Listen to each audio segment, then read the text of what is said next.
Tapi bentar, ada teman saya yang dari ATS ini. Tadi gue bilang. Si Evo. Halo, Halo, Vo. yo, Sup? Apa kabar? baik baik. Gue pengen Oke. bahas soal Trinity, Sep.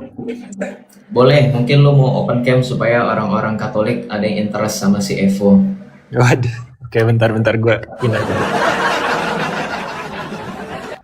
Teman-teman, don't judge a book by its cover. So memang Evo ini agak cute, but he is totally straight ya. Jadi teman-teman jangan hina-hina dia dengan sebutan yang tidak pantas seperti orang Islam yang tidak berpendidikan. Ya kan, Vo? Lu selalu dibilang boti-boti sama orang Islam kan? Yes, aku straight guys. Tuh, C Violet tuh mau nggak C Violet? Evo lagi single tuh. Ya silahkan. Silahkan bro. Yo, ini stikernya bisa geserin nggak? Oh iya sorry. Kegantengan gue Nah, Stop being NPD please. ya gue pengen nanya soal Trinity karena gue penasaran gitu kan. Suara lu tumben Vo ada agak kurang gede. Sorry. Oke, cek aman nggak? Oke. Alright. Nah, gue pengen nanya soal Trinity gitu. Karena gue itu ngerti gitu kan, misalkan kalau Roh Kudus, Yesus dan juga Tuhan Bapa, mereka itu share the same essence gitu kan, as a God gitu. Tetapi kayak ada misalkan gua, Joseph gitu kan, dan juga William, misalkan kita bertiga juga share the same essence gitu. Kita berbagi esensi yang sama seperti manusia gitu kan, yaitu makhluk hidup yang berpikir rasional gitu. Tapi itu tetap membuat kita itu menjadi tiga distinct objek gitu, menjadi tiga objek yang berbeda gitu kan. Nah, gue pengen tahu gimana lu meresolve ini gitu, tentang kayak walaupun ada tiga hal yang memiliki esensi sama, apakah kita tervalidasi untuk bilang bahwa ya ini tiga Tuhan berbeda gitu, atau tetap satu Tuhan yang sama? Gimana? Oke, interesting. Ya, ini kita harus tegaskan ya, Evo itu bagi teman-teman yang belum tahu ya, Evo itu adalah orang Islam yang kemudian dia jadi ateis. So, kita punya label yang sama at the end, sama-sama murtadin. Karena di Islam Murtadin. Evo juga walaupun dia nggak menentukan join iman apa, di Islam dia sudah murtad. Jadi gue sama Evo sama-sama murtadin sebenarnya. Jadi Evo sebenarnya berhak menerima gelar murtadin juga. Itu achievement, Vo. Murtadin geng. Iya, itu achievement. Oke. Kita jelasin ya, teman-teman ya. Jadi gini, kita harus membedakan Tritunggal. Jadi gini, Vo, gue mau ngebangun substansi ke arah filsafat dikit-dikit, tapi karena lu paham ya, sebagian besar penonton gue itu lebih mudah di approach-nya pakai bahasa yang awam, jadi gue nggak akan menitik beratkan pada filsafat. So, you might want to accept it ya, jadi tolong. Gitu, tapi nggak apa-apa. Teman-teman bantu support Evo ya. Bantu follow dia, soalnya juga bikin kita Ya guys, saya sama-sama murtadin loh. ya bikin kita jadi critical thinking. And by the way, doakan juga Evo karena Evo ada interest untuk pergi ke gereja ya. Biasa jadi mungkin ada keterbukaan dari Evo untuk menjadi orang Katolik, who knows ya kan. Oke, kita lanjut ya. Jadi gini, yang membedakan analogi manusia dengan Tritunggal adalah perbedaan antara nature, esensi, dan juga supposite atau person atau pribadi. Jadi gini, gue coba uraikan dari tadi pemahaman lo terkait tentang kasus manusia, di mana ada gue, Joseph, ada William, dan ada orang ketiga, let's say lo ya, Evo, yang memiliki satu natur manusia. Walaupun ya natur kita secara jenis itu same kind of essence, tetapi masing-masing memiliki instance natur manusia yang berbeda. Dengan kata lain gini, Joseph human nature yang pertama, William human nature yang kedua, dan Evo human nature yang ketiga. Jadi ada tiga substansi manusia. Ya karena itu kalau misalkan secara hitungan ya ada tiga manusia yang berbeda, ada gua, ada lu, dan ada si William gitu. Tetapi Tritunggal ini tidak berbicara tentang pribadi yang terpisah. Dalam artian gini, ketika berbicara Bapa, Putra, dan Roh Kudus, kita tidak menghitung dan tidak memisahkan mereka. Jadi ada 3 Tuhan atau 3 Allah, enggak. Dalam misteri, itu sebab Tritunggal itu selalu dikaitkan dengan misteri Allah Tritunggal Maha Kudus. It is part of mystery, ya kan? Karena gini, dalam kekristenan terkait tentang theological things itu nggak semuanya kita harus memahami 100%. Karena kalau lu pernah tahu atau lu pernah baca atau tahu seorang filsafat juga, tokoh filsafat kekristenan ya utamanya, beliau adalah Santo Agustinus dari Hippo, Saint Augustine of Hippo, itu pernah berkata begini, jika engkau memahami Tuhan, maka dia bukan lagi Tuhan. Karena apa? Dalam iman kekristenan, ada ayatnya di dalam 1 Timotius 6 ayat 16, dialah terang satu-satunya terang yang tidak terhampiri. Artinya hakikat Allah itu tidak terhampiri dalam pengetahuan manusia gitu. Nah makanya dalam kekristenan berbicara tentang Allah itu sendiri, hakikatnya itu misteri gitu. Tetapi pernyataan Allah itu dapat kita kenal melalui pernyataan Yesus Kristus sebagai perantara kita dengan Allah. 1 Timotius 2 ayat 5 ayatnya. Sebab Allah itu Esa dan Esa pula perantara Allah dengan manusia, yaitu Kristus Yesus. Nah, kita balik lagi tentang Tritunggal. Tadi kan jelas ya, ada 3 substansi manusia dengan berbicara Joseph, Evo, dan William. Ya, human nature 1, human nature 2, dan human nature 3. Tetapi dalam Tritunggal, kekristenan itu bukan Bapa memiliki satu keilahian, Putra memiliki satu keilahian, Roh Kudus memiliki satu keilahian atau kealahan. Nah, kalau itu yang dimaksud, ya maka memang hasilnya 3 Allah atau Triteis. Tetapi yang diajarkan itu adalah Bapa adalah satu-satunya hakikat ilahi itu. Anak adalah hakikat ilahi yang sama, dan Roh Kudus adalah hakikat ilahi yang sama itu. Bukan 3 salinan kealahan, bukan juga 3 instance divine nature, melainkan satu divine nature yang numerically identical. Ya mungkin kalau secara filsafat disebutnya apa? One numerically identical essence ya, gitu. Bukan three qualitatively identical essence gitu loh. Jadi one numerical identical essence bukan three qualitatively identical essence gitu. Three qualitatively identical essence. Nah, analogi manusia itu fail atau gagal karena manusia tidak bisa berbagi satu substansi numerik. Misal Joseph dan William itu sama-sama manusia, tetapi Joseph tidak mungkin memakai substansi biologisnya William. Kenapa?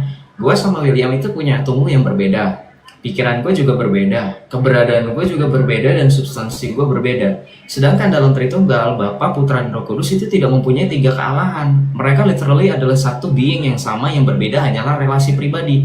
Misal kalau dalam teologi klasik, Bapa itu tidak berasal dari siapapun, makanya disebut sebagai sang sumber. Anak diperanakan secara kekal oleh Bapa, itu yang dalam kredo kita. Dia diperanakan dari Bapa sebelum segala zaman. Itu dari aku percaya atau doa aku percaya itu tadi ya. Kemudian Roh Kudus itu berasal dari Bapa dan Putra. Itu dalam pemahaman Gereja Barat. Nah, relasi ini membedakan pribadi tanpa membelah hakikat. Di sini dalam konsep klasik, one what dan three who. What itu menjawab apa dia, yaitu Allah. Who-nya ini siapa? Yaitu jawabannya Bapa, Putra, dan Roh Kudus. Gitu. Mungkin di sini akan gue bisa. Oke, silakan. Ya gue sebenarnya bisa lanjut aja sih lu. Tapi gue di sini kayak tadi penasaran tentang kayak lu ada sebuah klaim fideism ya, bahwa tentang kayak memahami Tuhan itu kayak kita hanya imani saja gitu kan. Menurut gue kayak walaupun kita berbagi hakikat keilahian itu nggak ini juga loh, nggak kayak ngebedain, nggak kayak bisa tentang. Menurut gue tuh kalau misalkan gue berbagi hakikat keilahian dengan Joseph juga berbagi hakikat keilahian gitu kan. Kemudian William the Great juga hakikat keilahian yang sama gitu kan. Nah ini tuh tetap enggak resolve the problem that we still three different objects gitu kan. Kita memiliki hakikat yang sama but we still three different objects. Menurut lu gitu enggak?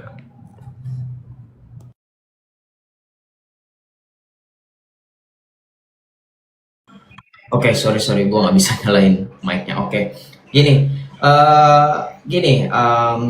gue ngerasa ada yang namanya objection atau objection atau keberatan dari Evo. Tapi gini, gue harus luruskan one thing yang tadi sempat lo agak misunderstood. Itu adalah terkait tentang bahwa tentang keilahian itu hanya imani aja. Enggak, seperti tadi gue ada mention bahwa tentang hakikat Allah memang kita tidak sepenuhnya memahami 100%. Tapi it doesn't mean kita zero gitu loh. Kita tidak memahami sama sekali, not understand it at all gitu, enggak juga, tetapi kita memahami sebatas wahyu yang dinyatakan kepada kita. Jadi gini loh konteksnya, dalam kekristenan memahami tentang theological itu sebatas apa yang telah diwahyukan kepada kita, diajarkan oleh gereja. Selepas itu kita tidak bisa berinovasi. Innovative thinking itu nggak boleh. Kenapa? Karena begini, di dalam kekristenan ada batasan-batasannya, ada koridor-koridornya, di mana dalam pembahasan mengenai iman ya itu gak juga dikatakan gak boleh menggunakan rasional. Justru dalam gereja Katolik ada ungkapan yang selalu mungkin lu juga udah tahu, fides quaerens intellectum gitu kan.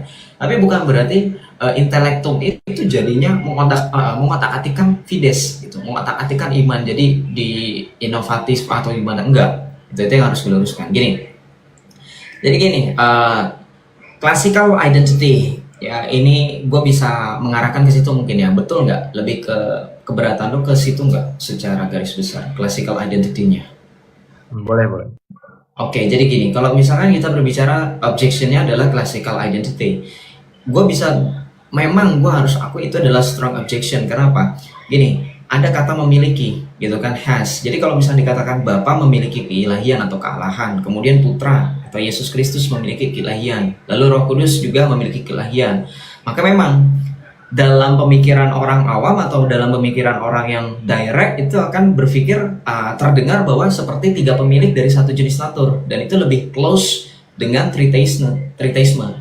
Karena itu lebih, kalau dalam classical theology atau misalkan dalam teologi klasik itu agak menghindari bahasa itu.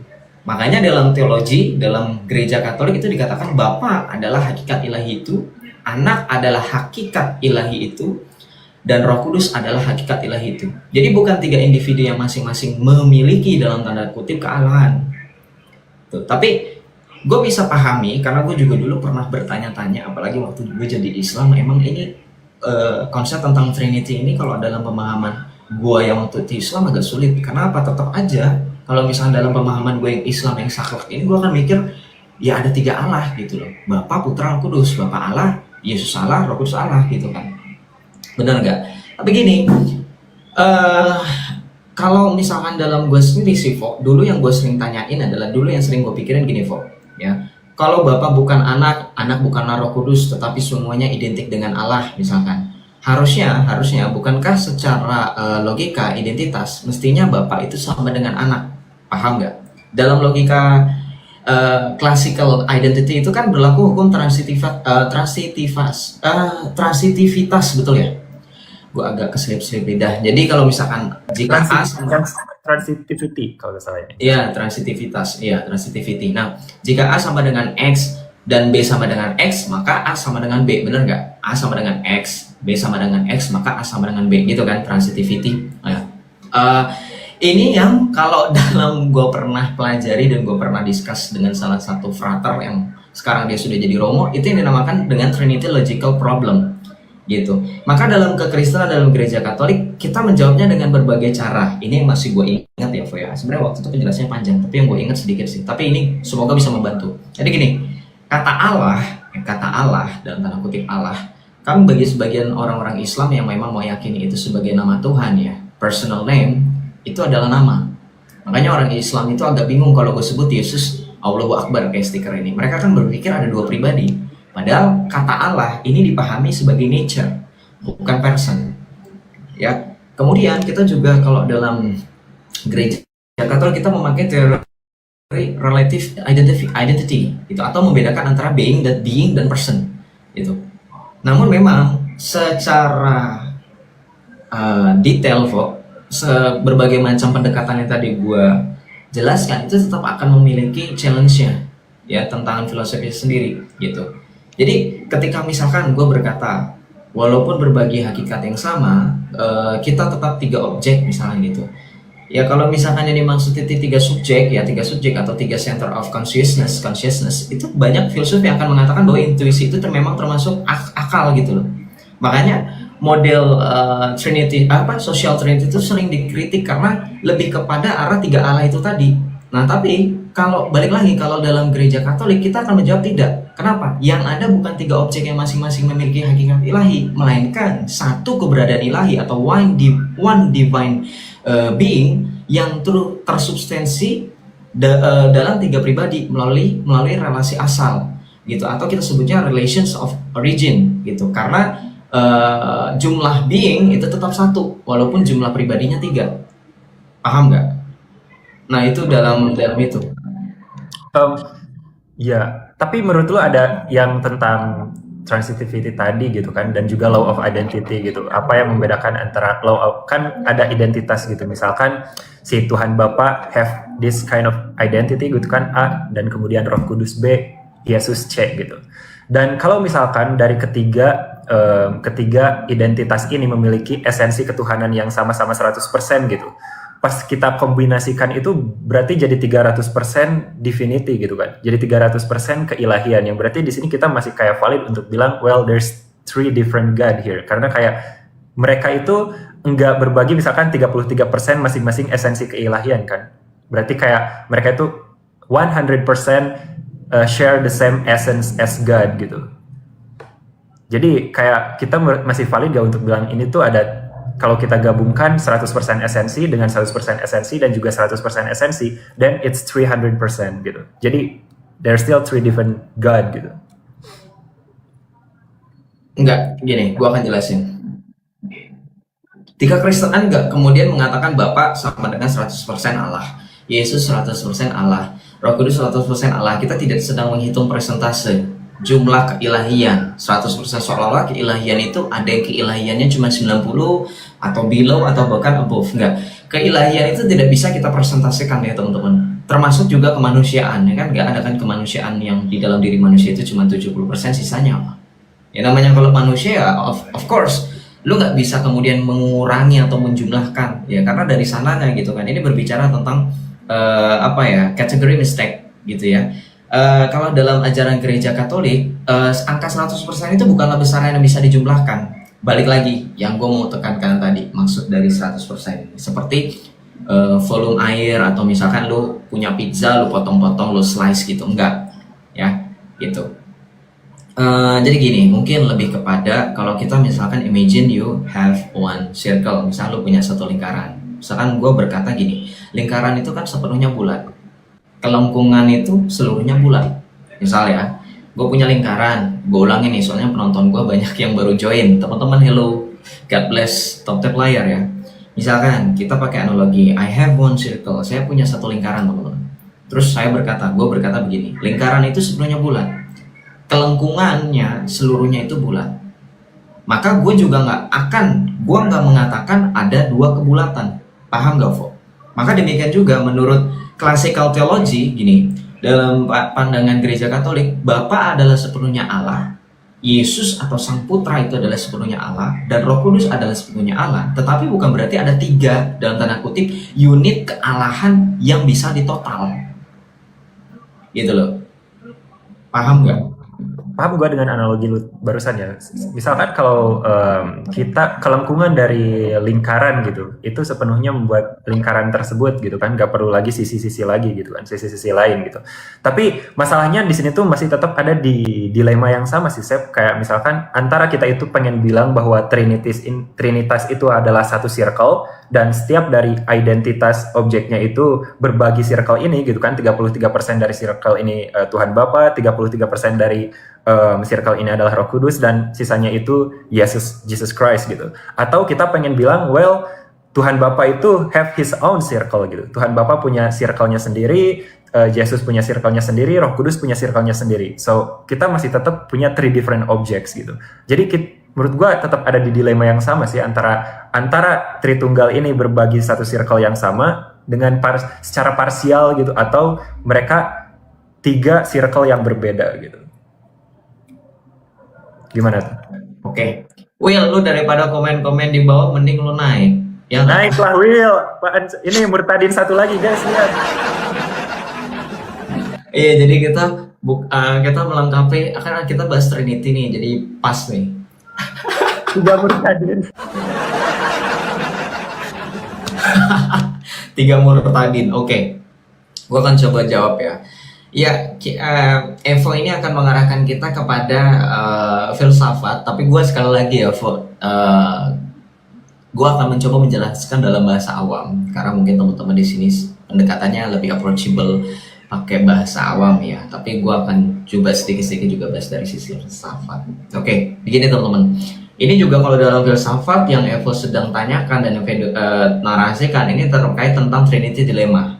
Dan memang ini adalah salah satu lagi adalah objection yang sangat-sangat strong and then very serious. Tapi gini, yang harus gue luruskan adalah teologi Tritunggal klasik itu akan mengatakan bahwa opsi yang tadi dinarasikan oleh Evo itu bukan posisi gue gitu, bukan posisi kita gitu, bukan posisi lu bahkan ya. Karena gini, kenapa gue bisa bilang gitu, karena gini, Evo tadi teman-teman mungkin dengar ya dan simak bahwa Evo itu mengatakan begini, correct me if I'm wrong, karena gue tadi nggak begitu fokus, gue lupa catat, tapi gue coba memorize it very well. Jadi gini, Evo ini tadi bernarasi bahwa satu lingkaran dibagi 3, ya kan, masing-masing hanya memiliki sepertiga kealahan. Nah ini jatuh kepada partialism, ya, partialism, it is not us. Ini bukan Tritunggal dan ini bukan ajaran gereja yang sejati, partialism. Nah ini yang ditolak oleh gereja karena apa? Berarti Bapa, Anak, dan Roh Kudus tidak sepenuhnya Allah. Karena apa? Dibagi-bagi gitu. Itu dilemanya. Dan kemudian yang kedua, 3 lingkaran penuh. Nah 3 lingkaran penuh artinya tadi masing-masing memiliki kealahan penuh dalam lingkaran yang masing-masing. Nah ini akan menjadi triteisme, balik lagi yang tadi sempat kita mention di awal, ada 3 Allah. Nah ini dalam pemahaman gereja Katolik, gue balik lagi menegaskan kita tidak menerima kedua posisi ini atau kedua opsional ini. Jadi gini, ini akan lebih terdengar aneh, karena gini, secara metafisik bukan satu lingkaran yang dipotong menjadi 3 dan bukan 3 lingkaran yang berbeda, melainkan satu lingkaran yang utuh yang sepenuhnya dimiliki oleh masing-masing pribadi tanpa dibagi dan tanpa diduplikasi. Gitu. Nah, mungkin lo akan bikin somehow itu gimana caranya kan gitu? How is it possible gitu kan? Ya sah-sah aja nanya kayak gitu teman-teman, karena ini memang terdengar kayak it doesn't make any sense gitu kan. Karena gini, secara logik ya, kita akan justru lebih tajam, kita akan bahas bukan lagi lebih daripada analogi lingkaran. Jadi gini, ada 3 pribadi yang berbeda dan ini adalah Trinity yang kita bahas, Bapa, Putra, dan Roh Kudus, masing-masing sepenuhnya Allah. Evo itu Evo. Oh enggak, sorry. Gue pikir si William request, soalnya di sini ada yang request. Oke, lanjut, sorry. Ada 3 pribadi, Bapa, Putra, dan Roh Kudus, masing-masing itu sepenuhnya Allah. Masing-masing bukan pribadi yang lain. Jika setiap pribadi adalah subjek ilahi yang lengkap, mengapa jumlah subjek ilahi bukan 3? Nah, ini adalah, kalau gue boleh suggest, ini adalah objection yang lebih sulit dijawab daripada analogi lingkaran tadi dan mungkin yang lain-lainnya yang tadi kita bahas. Kenapa? Begini, tadi gue sempat membedakan being dan person, ya enggak? Ya kan? Nah, makanya dalam gereja Katolik kita akan menjawab bahwa kita akan memikirkan bagaimana Evo ini menggiring kita bahwa menganggap objek atau being itu berdiri sendiri-sendiri.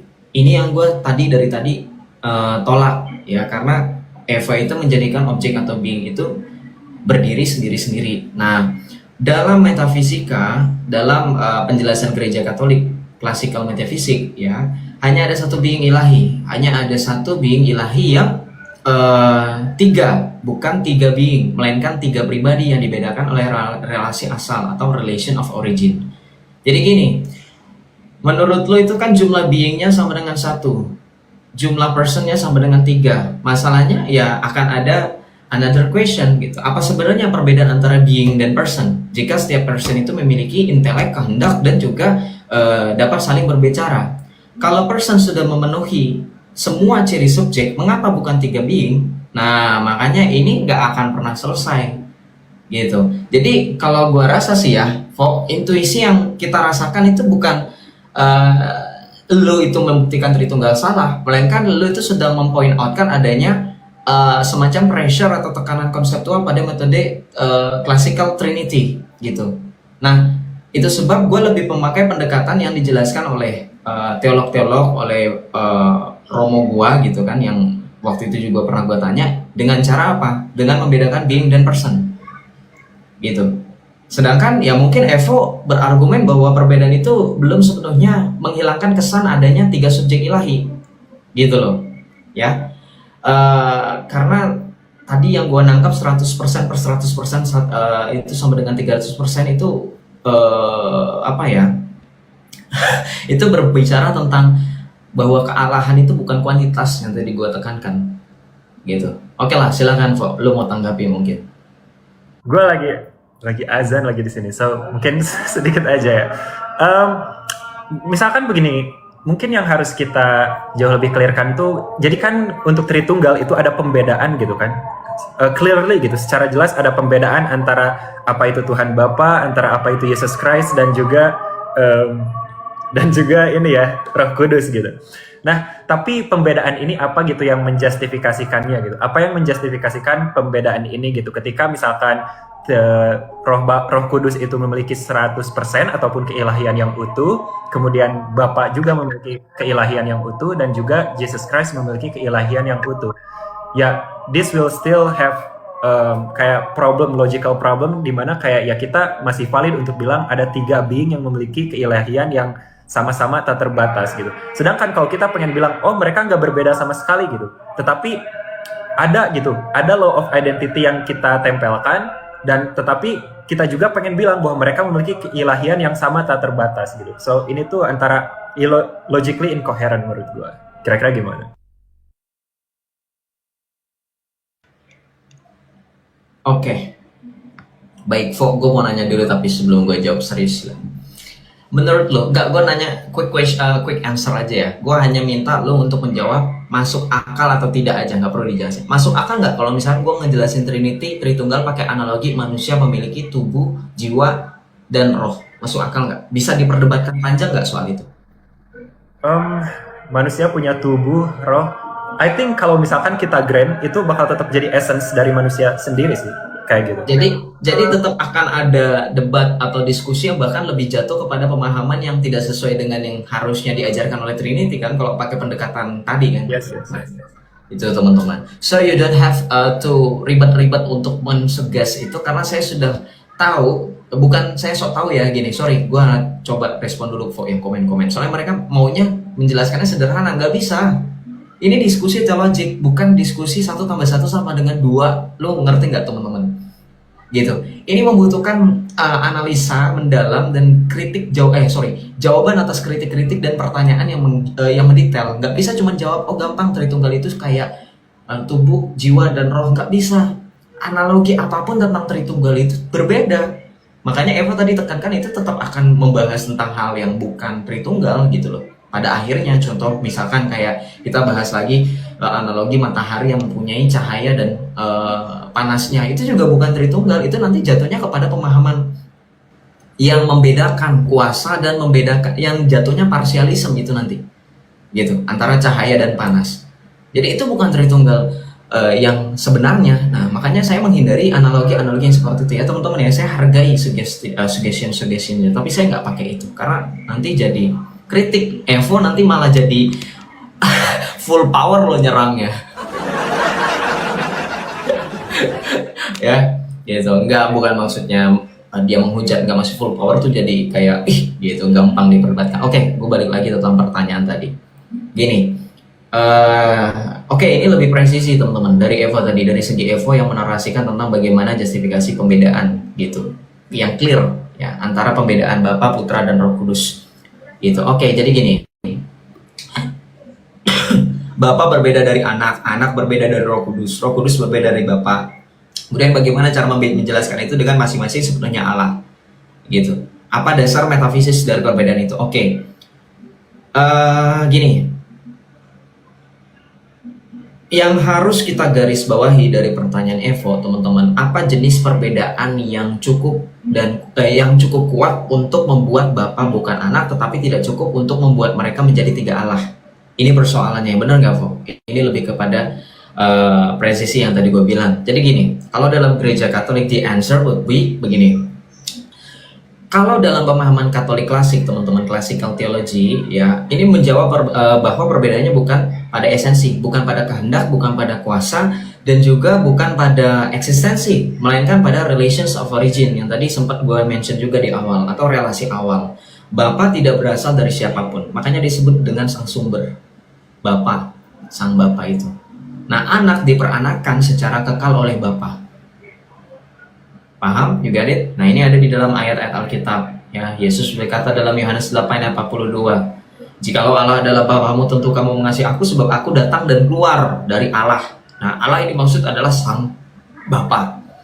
Gitu. Di dalam Yesaya di 55 ayat 11, "Demikianlah firman yang keluar dari mulutku." Jadi, Bapa ini dikatakan sebagai sang sumber.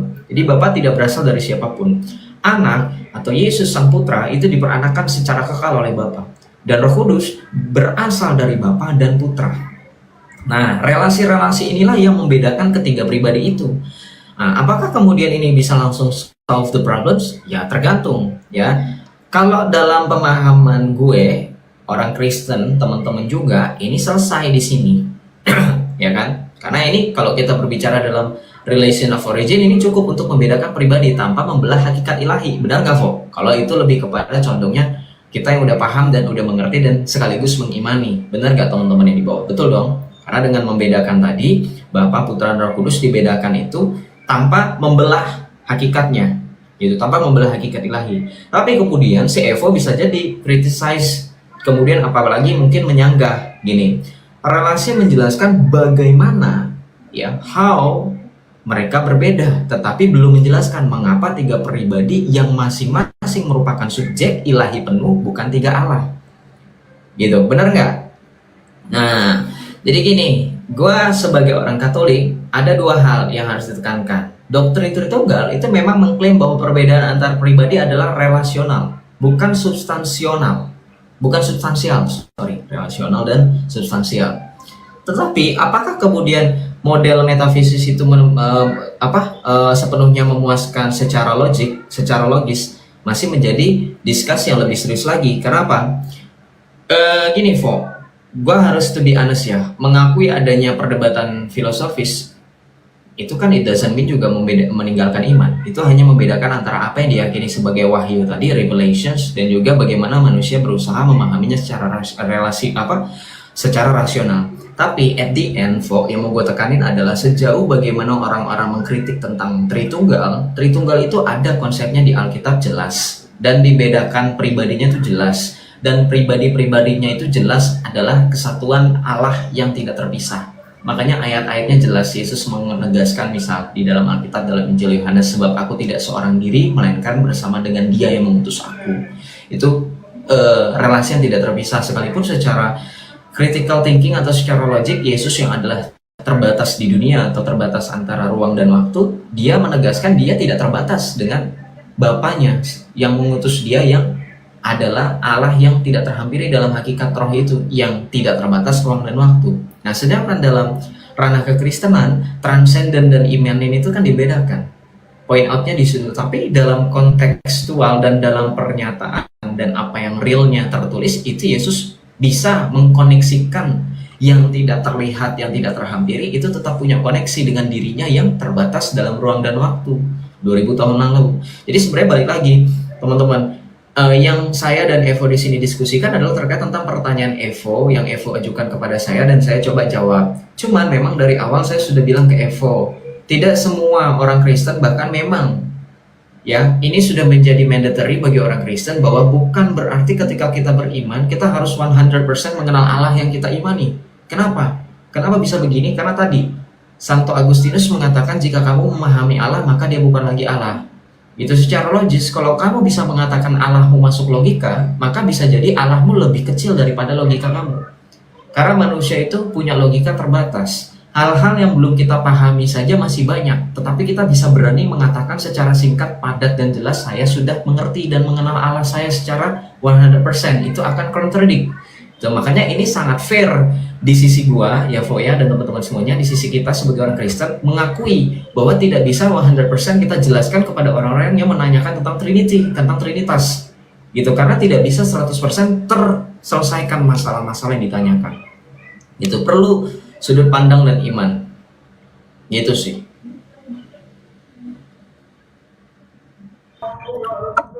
Lagi komat, wait. Oke, kita naikkan William. No, William baru naik. Dia gayanya dari tadi, oh si William lagi di jalan. Tapi gue ke Noels dulu ya kali ya, Will, Evo, mungkin soalnya tadi Gua- sebelum- Iya, gue baru balik ngedet, Cok. Bentar-bentar. Ya udah gue ke ini dulu ya, gue ke Noels dulu. Wis, ateis pada ngumpul di room gua, guys. Trinity Murtadin. Lu jangan blaspheme ya, awas lu kelewatan lu. Gue tahu bercanda-bercandaan kalian. As long as itu nggak blaspheme ya gue masih terima, tapi awas kelepasan ya, keceplosan. Oke, nggak apa-apa. Kita sambut hangat teman-teman siapapun itu mereka, asalkan mereka sopan. Karena si Evo lagi ada toa perabot, jadi kita ke Noels dulu. Noels, shalom, selamat malam Noels. Ya, shalom bro. Shalom. Ya silakan Noels. Nah, gue kan lagi di tahap katekumen Oke. dan kurang lebih 2 minggu ini katekumen itu ngebahas tentang Konsili Vatikan kedua, walaupun dengan tema yang berbeda. Nah, malam ini gue mau tanya. Sebelumnya ini izin konfirmasi dulu ya. Katekis gue, 2 orang yang berbeda bilang kalau setelah Konsili Vatikan kedua kalimat extra ecclesia nulla salus itu udah nggak relevan lagi bagi gereja. Itu benar nggak bro? Oke, itu dulu berarti pertanyaannya. Oke, bagus. Mumpung ada si William dan ada Evo, jadi mereka harus mengenal. Oke, so di introduction-nya begini ya. Gue akan opening dengan bilang gue akan gak jawab langsung pertanyaan dari Noels, karena ada 2 tamu yang kebetulan memang mereka masih belum tahu apa itu Konsili Vatikan kedua. Benar nggak? Vo, lu nggak tahu kan Konsili Vatikan kedua? Will juga kan? Iya, lihat aja muka Evo tuh, tahu gak dia tuh. Gak mungkin, dia lebih fokus bahas ini, bahas apa? Bayi cancer. Iya, bayi cancer, dia lagi cari. Nah, nggak apa-apa. Setiap orang punya ininya kok. Gue juga nggak semua hal kita pelajari dengan hal yang sama kan. Ada bidang masing-masing, ada field masing-masing. Gue nggak menyalahkan itu. Tapi gue mencoba untuk mencari tahu. Siapa tahu kalau udah tahu kan jadi enak. Tapi kalau belum tahu, oke, gue akan memperkenalkan apa itu Konsili Vatikan kedua. Jadi gini. Second Vatican Council atau Konsili Vatikan kedua ini adalah salah satu konsili yang diadakan oleh Gereja Katolik yang memang tidak bersifat mengikat dogmatis, tapi harap perhatikan dan harap coba disimak, jangan dipotong-potong teman-teman semuanya. Jangan disalahartikan kalau bukan berarti mengikat artinya kita boleh menerima atau enggak. Dalam Gereja Katolik beriman itu nggak boleh tebang pilih, alias nggak boleh cherry picking. Ini yang selalu gue tekankan, William dan Evo dan juga Noels ya, karena Noels lagi katekumen. Congrats, BTW dari mana memang Noels? Gue lupa tanya lagi, sorry. Dari mana Noels sebelumnya, Noel? Coba please open your mic, belum dibuka mic-nya. Gue yang dari Islam yang kemarin naik pakai akun Immanuel. Oke, I see, oke. Thank God tuh dari Islam ke Katolik bro, gila. Aduh, Murtadin 4 Murtadin. Bener ada Murtadin 4. Murtadin 4. Kita bukan lagi Trinity, ternyata ada temannya Will. Oke, thank God tapi ya. Tapi gini, balik lagi tadi, Second Vatican Council sekalipun tidak kemudian dijadikan mengarah kepada dogmatis, ini bukan berarti kemudian orang Katolik menolak ya. Kita harus menerima ini adalah bagian dari kekayaan iman. Karena gini, Evo dan William mungkin might want to search more about Second Vatican Council, karena ini lebih berbicara tentang terbukanya, dalam tanda kutip ya, terbukanya Gereja Katolik terhadap dunia. Karena mungkin we all know about ya, Gereja Katolik dulu sempat sangat agresif ya, mungkin lo juga pernah tahu sejarah bagaimana gereja Katolik sangat agresif terhadap orang-orang non-Katolik, orang-orang di luar gereja Katolik. Kita harus akui itu masa lalu gereja, adanya perang salib, adanya inkuisisi and so on gitu ya. Nah, Konsili Vatikan kedua ini adalah bukan berarti transisi atau bukan berarti gereja Katolik jadi lemah gemulai atau lemah lembut atau bahkan lembek, enggak. Nah, ini sekaligus secara tidak langsung ya Noels menjawab tentang adanya praduga atau prejudice. Jadi orang-orang yang mengatakan oh berarti konsep extra ecclesiam nulla salus nggak relevan. No, ya salah besar. It's a big mistake. Jadi gini, Evo dan William, extra ecclesiam nulla salus itu ungkapan dalam bahasa Latin yang artinya di luar gereja Katolik tidak ada keselamatan. Artinya apa? Bahwa ketika berbicara tentang kebenaran dan kepenuhan iman, semenjak dulu gereja Katolik telah menjadi pusat dan menjadi gereja yang didirikan oleh Tuhan Yesus satu-satunya sebagai wadah keselamatan. Kita berbicara wadah ya, kalau subjek keselamatan itu ya kita jelas Yesus Kristus, tapi wadah keselamatan itu melalui gerejanya. Ini korelasinya terkait tentang Bahtera Noah. Ini dalam konsep teis yang cerita tentang banjir bandang itu, banjir bah itu. Nah, dalam kekristenan gereja itu sebagai bahtera, di mana ketika kita berbicara tentang konsep bahtera, yang sedang gereja arungi adalah dunia dengan dinamisnya, dengan hal-hal yang mengalami perubahan yang begitu signifikan yang kita anggap sebagai ombak di lautan. Nah, ini adalah bahtera. Nah, jadi kalau misalnya dikatakan secara singkat ya, Bro Noels, bahwa extra ecclesiam nulla salus itu tidak relevan lagi, itu salah. Yang benar justru dalam Second Vatican Council atau Konsili Vatikan kedua itu diperdalam maknanya dan dijelaskan, bukan dibatalkan ya. Jadi salah itu. Kenapa? Gini, sebelum Konsili Vatikan kedua, ungkapan tentang extra ecclesiam nulla salus atau di luar gereja Katolik tidak ada keselamatan, memang ini sudah menjadi ajaran tradisional gereja sejak zaman Cyprian of Carthage atau Santo Cyprianus dari Kartago. Siapa beliau? Beliau adalah seorang pujangga gereja, penjaga iman, dan juga seorang kudus yang dihormati oleh gereja barat dan gereja timur di abad ketiga, abad keempat, Santo Cyprianus dari Kartago.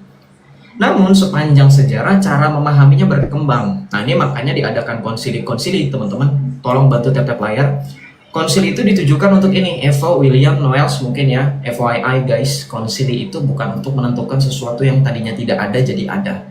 You know what I mean? Jadi kayak misalkan tadinya nggak ada nih bakso terus jadi ada bakso, enggak. Bukan membuat sesuatu yang baru, tetapi konsili itu untuk mempertegas sesuatu yang sudah ada. Itu konsili dalam gereja. Jadi kalau misalnya ada konsili Nisea, konsili Konstantinopel, konsili bahkan sidang apostolik pertama Yerusalem di Kisah Para 19, itu bukan untuk reinvented something new, bukan, tetapi untuk mempertegas sesuatu yang sudah ada. Maka dalam Konsili Vatikan kedua, to be exact, ini berbicara tentang keimanan yang sudah ada hanya dipertegas, termasuk extra ecclesiam nulla salus. Kenapa? Dalam Konsili Vatikan kedua, dalam termasuk dokumen Lumen Gentium itu mengajarkan beberapa hal yang ditekankan. Bro Noels mungkin boleh belajar ya, bahwa gereja Katolik tetap mengakui bahwa kepenuhan sarana keselamatan itu hanya dan berada satu-satunya utuh di dalam gereja Katolik.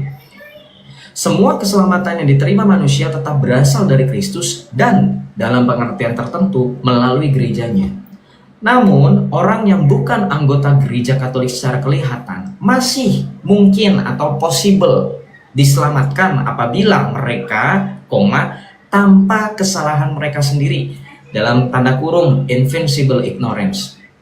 You might want to ask kenapa Joseph menjelaskannya dengan presisi, ada tanda kutip, tanda kurung, lu supaya paham itu ada makna-maknanya. Kalau gue jelasin berat, takutnya nanti disalah artikan.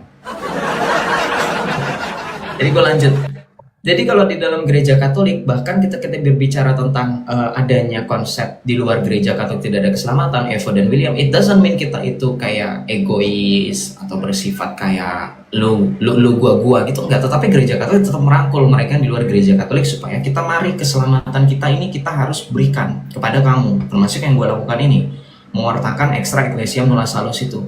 Nah, tadi dikatakan bahwa dalam extra ecclesiam nulla salus, bahkan orang-orang yang bukan anggota gereja Katolik tidak kelihatan, secara kelihatan masih mungkin diselamatkan apabila mereka tanpa kesalahan mereka sendiri atau invincible ignorance. Contoh kasus yang paling jelas mungkin Evo dan William. Kenapa bisa dikatakan masih bisa diselamatkan? Noels, contoh kasusnya misalkan ada orang di pedalaman, ya, orang yang tinggal di daerah 3T, terdepan, terluar, dan tertinggal atau terdalam. Gue lupa deh 3T itu. Pokoknya intinya itu ya, yang benar-benar susah dijangkau lah, reachable ya. Dan mereka tidak pernah dengar Yesus, tidak tahu ada gereja Katolik, tidak tahu bahwa kebenaran hanya di dalam Kristus dan gerejanya. Ketiga hal ini mereka tidak ketahui, tetapi mereka hidup dalam hati nurani mereka. Mereka bersungguh-sungguh mencari Allah, menghidupi hukum kasih, ya kan? Di dalam pemahaman gereja Katolik yang dibarengi dengan ayat-ayat kitab suci, mereka bisa diselamatkan. Maka yang tadi dimaksud dengan possibility atau kemungkinan atau memungkinkan mereka diselamatkan, yang dimaksud adalah itu. Ya, tidak mengenal Injil atau gereja, tetapi dengan tulus mencari Allah dan mengikuti suara hati di bawah rahmat Allah. Jadi Konsili Vatikan kedua itu tidak berkata bahwa di luar gereja ada keselamatan yang independen dari gereja, tetapi apa? Kalau seseorang diselamatkan, keselamatan itu tetap berada dari Kristus dan berkaitan tentang gerejanya, yaitu gereja Katolik, meskipun orang itu belum menjadi anggota gereja Katolik secara lahiriah. Get it? Jadi misalkan lu kayak Evo nih, Evo nggak tahu, misalnya dia nggak tahu ya, nggak pernah nonton TikTok, nggak punya TikTok, nggak punya akses lah pokoknya. Dia hidup aja, menjalani kesehariannya, tetapi dia tetap hidup dalam kesungguhan mencari Tuhan yang sejati, menghidupi amalan-amalan baik, misalkan berbuat baik, ya kan? Itu kan hukum yang termasuk dalam hukum kasih. Evo dan William, kasihilah musuhmu, kasihilah sesamamu manusia. Itu sebenarnya inti ajaran kasih, ya kan? Dan lo tanpa mengetahui Yesus dan gerejanya, nah itu dalam keselamatan itu, dalam ajaran gereja Katolik. Meskipun orang itu belum menjadi anggota gereja Katolik secara lahiriah, keselamatan itu memungkinkan mereka.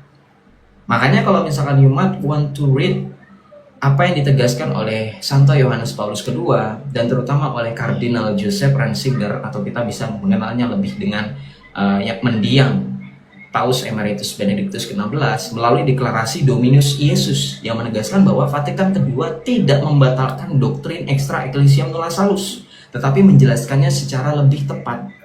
Itu jadi kalau misalkan katekismu Noels mengatakan bahwa setelah Vatikan kedua extra ecclesiam nulla salus itu tidak berlaku atau tidak relevan lagi, itu tidak sesuai dengan ajaran resmi gereja.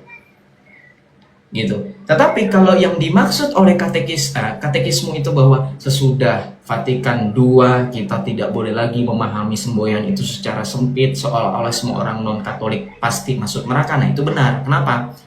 Konsili Vatikan kedua untuk menegaskan mereka bisa diselamatkan kalau ada syaratnya, itu invincible ignorance. Jadi jangan dipahami sempit teman-teman. Nah itu maksudnya, kalau itu maksudnya kayak gitu nggak apa-apa. Tapi kalau misalkan bilang tok nggak relevan, itu salah, Noels. Gitu. Jadi kamu mungkin harus ini ya, please make sure atau confirm dengan katekismu. Yang dimaksud tidak relevan apa ya, Pak Ibu? Boleh dijelaskan nggak tidak relevannya di bagian mana? Ya, you have to kritik ya, harus kritis. Karena otherwise nanti orang-orang yang mendengarkan itu juga jadi salah paham seperti kamu. Untung kamu ini bertanya dan make sure. Ya, jadi saran saya gitu, Noels. Dan itu jawabannya ya. Oke. Udah. Nah, terus ada lagi yang mau gue tanyain ini. Oke, silakan. Setelah Konsili Vatikan kedua itu kan ngelahirin dokumen Nostra Aetate, hubungan gereja Katolik dengan agama-agama yang ya secara dalam arti besar pokoknya masih ada cercah bayang-bayang keselamatan di dalam iman-iman lain.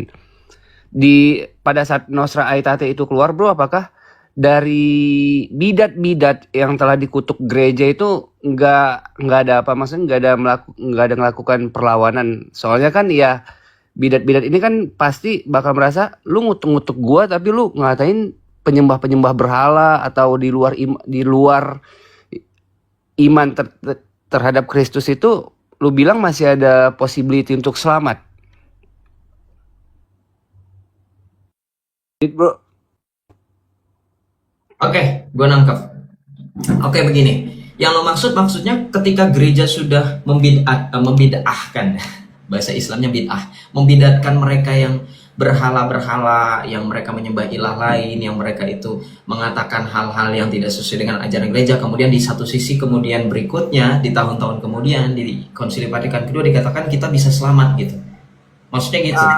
Enggak, maksud gue bidat-bidat yang dikutuk gereja dalam arti kayak Sabilianisme, maksudnya yang tetap ada iman dalam Kristus tapi yang menyelewengkan posisi Kristus sebagai Tuhan. Oke, terus The question is apa? Sorry, gue Nah, masih belum nangkep. apakah dari mereka itu nggak ada ngelakuin perlawanan? Lu maksud kami aja yang maksudnya seiman, yang masih dalam arti kata seiman, sama-sama beriman terhadap Kristus walaupun berbeda pandangannya, lu bilang sesat. Tapi sementara mereka yang di luar, lu katakan masih ada possibility untuk selamat. Oh, it's very different case. Kenapa? Mereka itu secara sadar mengajarkan ajaran yang tidak sesuai. Kan tadi ada syaratnya. Gue harus emphasize invincible ignorance. Paham nggak apa itu invincible ignorance, Bro Noels? Oh, oke. Invincible ignorance itu bukan tanpa kesalahan mereka sendiri. Jadi contoh, tadi gue kan udah negasin contoh. Evo tadi mungkin denger ya, simak ya. Kalau ada orang case-nya tinggal di daerah yang tidak pernah bisa diakses atau not accessible, kayak misalkan daerah itu terputus dari dunia luar, entah itu dalam jaringan komunikasi atau hubungan darat atau apapun itu, jadi benar-benar orang nggak bisa masuk. Kayak contoh Sentinel Island lah ya, gitu contohnya. Kita kan nggak tahu ya, misal ada pulau-pulau yang ternyata ada orangnya tapi kita nggak pernah tahu. Nah, contohnya orang-orang seperti itu yang mereka tidak pernah mendengarkan siapa itu Kristus, apa itu gereja Katolik, apa itu keselamatan dan kebenaran di dalam Kristus dan gereja Katolik, itu yang memenuhi persyaratan. Mereka masih bisa. Perhatikan kata yang gue gunakan, kata yang digunakan dalam Konsili Vatikan kedua, yaitu apa? Possibility, masih memungkinkan. Terkait tentang kepastian, itu balik lagi tetap prerogatifnya Allah. Karena once again yang dilakukan dan ditegaskan dalam Konsili Vatikan kedua ini untuk mempertegas bagaimana Gereja Katolik memberikan kepastian keselamatan itu hanya melalui Kristus dan gerejanya.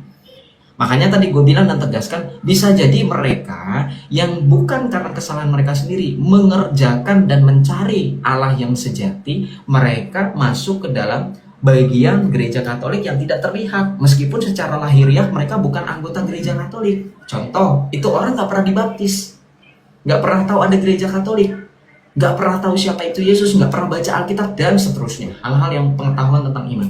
Tapi orang itu mencari dengan sungguh-sungguh dalam hatinya siapakah Allah yang sejati, menghidupi kehidupannya sampai alam maut mendatanginya, hidup dalam kebenaran.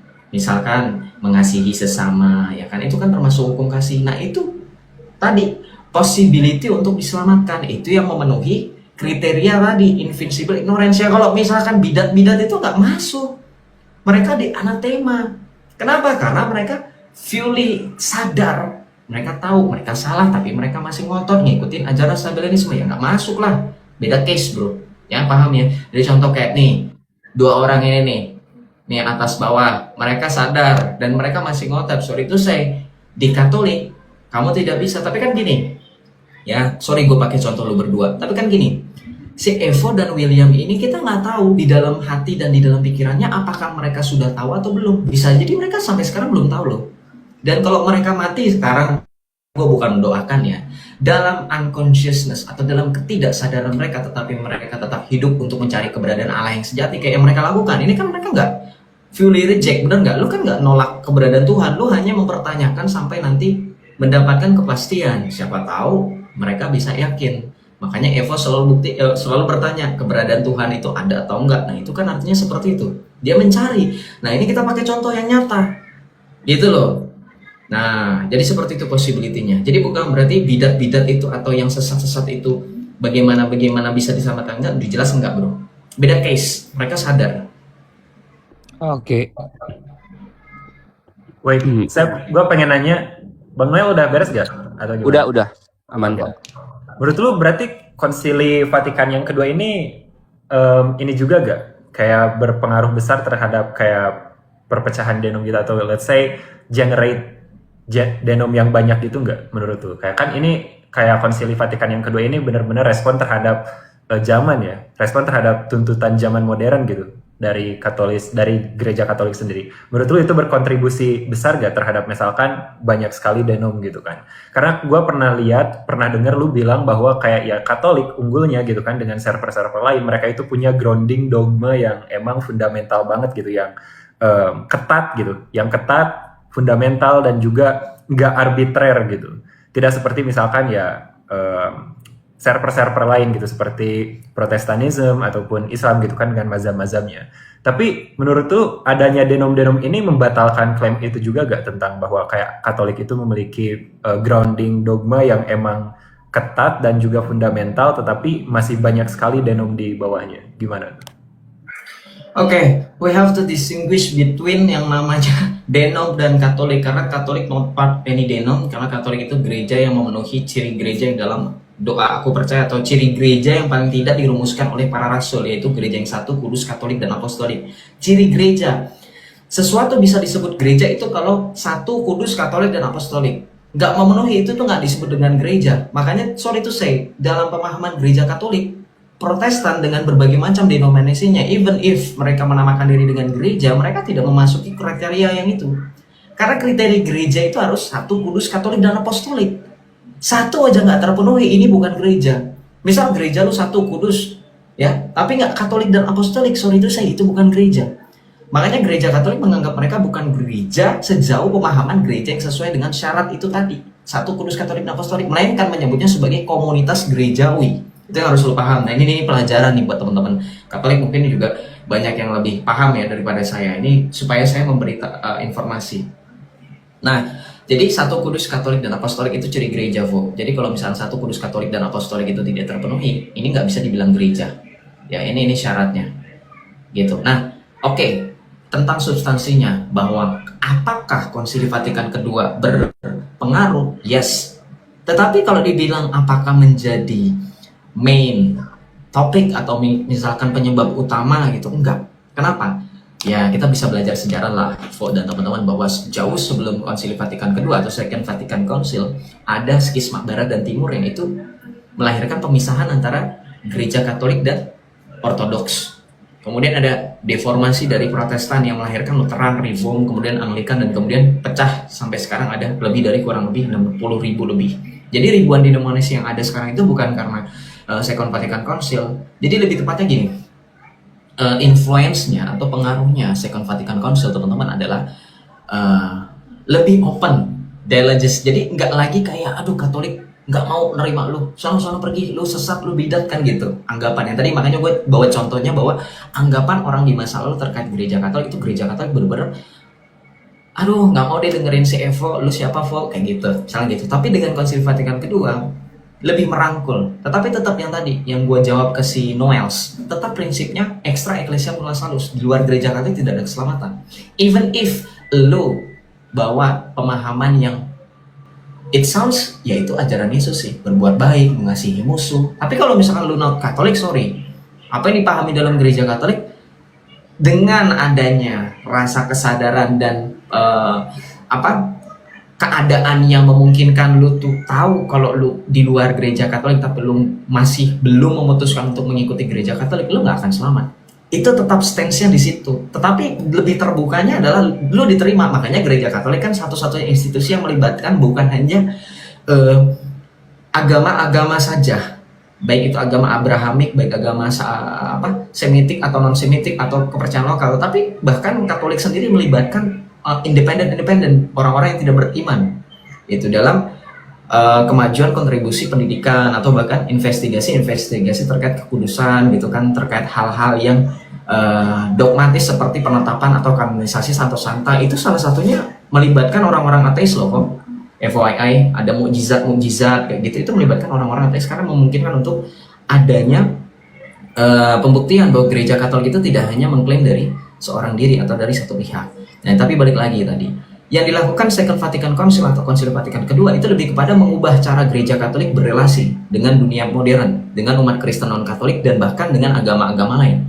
Tapi memang dalam gereja Katolik sendiri, gue harus akui ya teman-teman semuanya, dan bahkan Evo dan Noels, gue harus to be very honest bahwa di gereja Katolik sendiri dampaknya memang sangat besar. Gue nggak menutup adanya fakta bahwa di dalam internal Katolik ada orang yang pro Vatikan II, Konsili Vatikan kedua, ya mayoritas umumnya orang Katolik yang oke, fine-fine aja, tapi ada orang, sebagian kecil orang-orang yang menganggap Konsili Vatikan kedua itu lebih kepada arah modernisme. Itu mereka yang pro tradisional, yang bahkan mengarah kepada pemahaman sedevakantis, atau yang memahami bahwa setelah Paulus ke-6 atau siapa yang saya lupa, itu tahta suci kosong, terutama berkat Konsili Vatikan kedua. Gitu. Itu ada di internal kita sendiri, ada gitu kan. Nah, tetapi balik lagi, kalau dalam hubungan eksternal dengan Protestan dan Ortodoks itu kita jadi lebih ideologis. Ditandai dengan Konsili Vatikan kedua, itu ada lebih banyak lagi kemungkinan orang-orang Protestan yang mau kemudian berdiskusi dengan kita, kemudian apa sih yang menjadi kesalahpahaman kita, itu kita rembukan. Makanya ada Declaration of joint declaration antara Katolik dan Protestan, yaitu From Conflict to Communion, salah satunya dengan komunitas gereja Protestan dari Lutheran itu ada, kemudian dengan Ortodoks sendiri juga ada. Nah, kalau misalkan dalam hubungan dengan agama-agama ini, salah satunya tadi melalui dokumen Nostra Aetate, itu dengan Islam iya, dengan Buddha iya, dengan kepercayaan-kepercayaan lain juga iya gitu. Nah, tapi ya tadi di internal Kristen itu sendiri ada, di internal Katolik itu ada. Itu biasanya SSPX tuh, nggak tahu mereka lagi nonton apa enggak. Biasanya kalau lagi bahas Cafe 2 pasti mereka langsung muncul gitu. Jadi sejauh itu terkait tentang kontribusinya seperti itu. Tadi gue sempat nangkep beberapa poin sih. Ini sebelum kita oper ke William ya. Jadi ada kayak bahkan di Katolik sendiri ada sebuah jawaban kepada misalkan non-resistant non-belief gitu kan. Di filsafat itu ada yang namanya tuh kayak divine hiddenness gitu, Sep. Kayak misalkan kalau misalkan Tuhan itu emang maha baik gitu dan maha kuasa gitu kan, pasti in his best interest gitu, di dalam ketertarikannya yang paling tinggi gitu kan, untuk kayak membuat orang-orang tuh percaya kepada dirinya, untuk mengimani dirinya. Kenapa? Karena dia pengen semuanya masuk surga gitu. Nah, di Katolik tadi gue sempat dengar bahwa ya misalkan orang-orang yang di Sentinel Island gitu kan, yang belum pernah dengar tentang gereja Katolik sekalipun, kalau mereka emang berbudi baik ya mereka tetap bisa diselamatkan gitu. Tetapi untuk orang-orang seperti gue, William, ataupun orang lain yang emang sudah mendengar doktrin dari Katolik gitu kan, tetapi masih belum memadai gitu, yang masih menilai bahwa bukti-bukti gitu kan, atau keberadaan Tuhan itu masih belum memadai untuk kita percayai, karena ya kalau kita memaksakan akan jadi kepercayaan yang munafik gitu kan. Nah, menurut lu ini dalam pandangan dunia yang bilang Tuhan itu maha kuasa, maha baik gitu kan, seharusnya kita tuh nggak harus gitu, ini tuh nggak diekspektasikan. Kenapa? Karena fakta bahwa kita harus ada bukti, harus berargumen, we gotta have arguments, we gotta have evidence for God, we need to search for Him gitu kan. Kita harus belajar misalkan belajar tradisi Bible, ataupun kita harus belajar skolastik gitu kan. Ini tuh sangat benar-benar tidak diekspektasikan di bawah pandangan dunia yang bilang bahwa Tuhan itu maha kuasa dan maha baik gitu. Kenapa? Karena ya setelah kita cari-cari pun sangat susah gitu untuk menemukan dia. Gimana tuh? Argumen ini lagi, Jo. Beda, ini bukan problem of evil.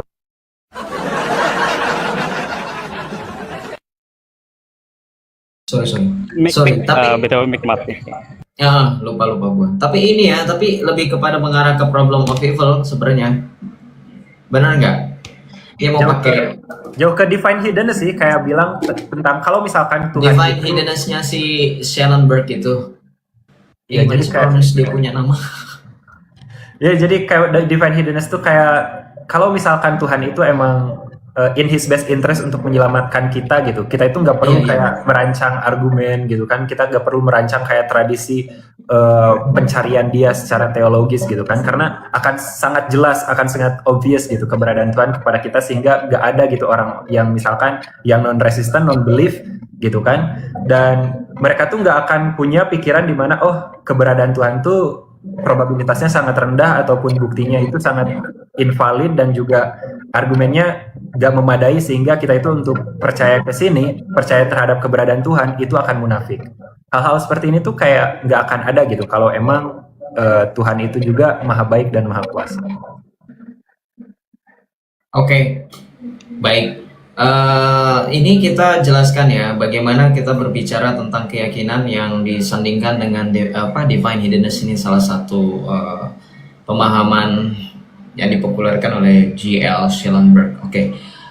Gue paling suka karena begini, kita sudah presisi karena tadi sempat gue udah mention dua kelompok yang kebetulan juga Evo sudah nangkap. Ada dua kelompok ya, satu yang sudah mendengarkan yang satu yang belum pernah mendengarkan yang tadi gue kasih example-nya itu adalah orang-orang yang tinggal di salah satu contohnya mungkin ya Sentinel Island atau orang yang di pulau terpencil yang belum pernah mendengar Injil. Dan satu kelompoknya ini lagi ya orang yang seperti kita yang sudah mendengar Injil, yang sudah tahu tentang Yesus Kristus dan sudah tahu tentang gerejanya yaitu gereja Katolik, sudah belajar sejarah bahkan mungkin belajar skolastik tetapi tetap belum sampai pada keyakinan. Nah, sekali lagi gue harus emphasize bahwa secara ajaran gereja Katolik memang kedua situasi ini sangat tidak identik gitu. Kenapa? Gereja Katolik mengajarkan bahwa seseorang yang menolak Allah dengan sadar dan dengan bebas, ya bebas itu artinya dengan kehendak bebas dengan will dia, itu berbeda dengan seseorang yang memang belum dapat percaya karena belum memperoleh keyakinan yang memadai atau menghadapi kesulitan intelektual yang nyata gitu. Nah, penilaian atas hati nurani dan tanggung jawab moral seseorang itu yang kemudian pada akhirnya kita serahkan pada Allah. Itu dalam pemahaman gereja Katolik yang disertai dengan dalil-dalil dalam kitab suci. Evo, William, dan lagi mendengarkan. Jadi saya menjelaskan ini bukan berarti ini semua pendapat gereja Katolik yang cuma gereja Katolik, enggak. Ini ada dalam ayat Alkitab. Rasul Paulus sendiri menegaskan bahwa orang yang tidak mendengar Taurat di hatinya sendiri akan menjadi hukum Taurat, yang akan menjadi saksi. Gitu. Nah, hukum Taurat inilah yang kemudian di dalam Yeremia 31 ayat 31 yang dikatakan bahwa Allah sendiri yang akan mengadakan perjanjian baru, yaitu dengan cara menuliskan hukum Taurat di hati setiap orang. Maka balik lagi, penilaian atas hati nurani dan tanggung jawab moral seseorang pada akhirnya diserahkan kepada Allah, terutama bagi mereka yang tidak pernah, yang tadi contoh pertama, orang yang tidak pernah mendengar Injil yang ada di pulau terpencil. Gereja tidak mengajarkan bahwa setiap orang yang belum percaya otomatis dihukum, nggak kayak gitu juga Evo. Nah, makanya tadi gue jelaskan kayak gitu. Nah, sekarang gue akan masuk ke intinya, gitu.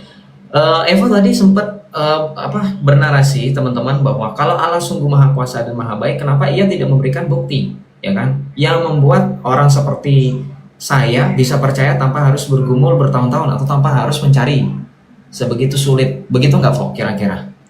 Ya kayak gitu ya. Oke, ini masalah divine hiddenness teman-teman. Ya, ini benar-benar divine hiddenness at top point bukan lowest point. Ini benar-benar yang memang mengarah ke sana gitu. Oke, gue akan menjawab beberapa poin. Salah satunya mungkin yang pertama itu free relationship, bahwa Allah ingin hubungan yang bebas, bukan hubungan yang dipaksa oleh bukti yang tak terbantahkan. Tapi mungkin akan dikritik. Kenapa? Karena mengetahui seseorang ada tidak menghilangkan kebebasan untuk mengasihi atau menolaknya. Ya, dalam Alkitab sendiri ya juga tertulis banyak tokoh melihat mujizat tetapi tetap menolak Allah. Bener nggak? Teman-teman, bener nggak, Vo? Lu mungkin tahu kan, ada banyak di Alkitab ya, nggak usah jauh-jauh. Yesus sendiri ketika datang, dia kasih miracles, tapi orang masih tetap nolak kan gitu. Ya kan? Nah itu salah satunya mungkin bisa membuktikan dengan free relationship. Ya nggak? Kemudian mungkin kalau gue pakai seperti John Hick yang lebih pakai soul making gitu kan. Soul making itu artinya gini teman-teman, bahwa Allah sengaja tidak terlalu terlihat dalam tanda kutip agar manusia itu dapat berkembang secara moral melalui pencarian, pergumulan, dan kebebasan. Mungkin nanti ada pertanyaan lagi, mengapa perkembangan moral harus mensyaratkan ketidakjelasan mengenai keberadaan Allah?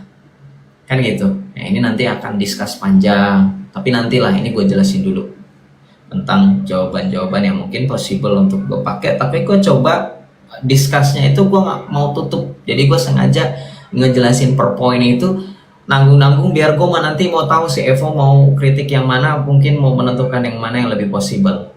Kemudian yang berikutnya, mungkin aja keterbatasan manusia. Misalkan kayak Alvin Plantinga atau misalkan William Alston ya, itu menekankan bahwa manusia mungkin tidak berada dalam posisi untuk mengetahui semua alasan Allah.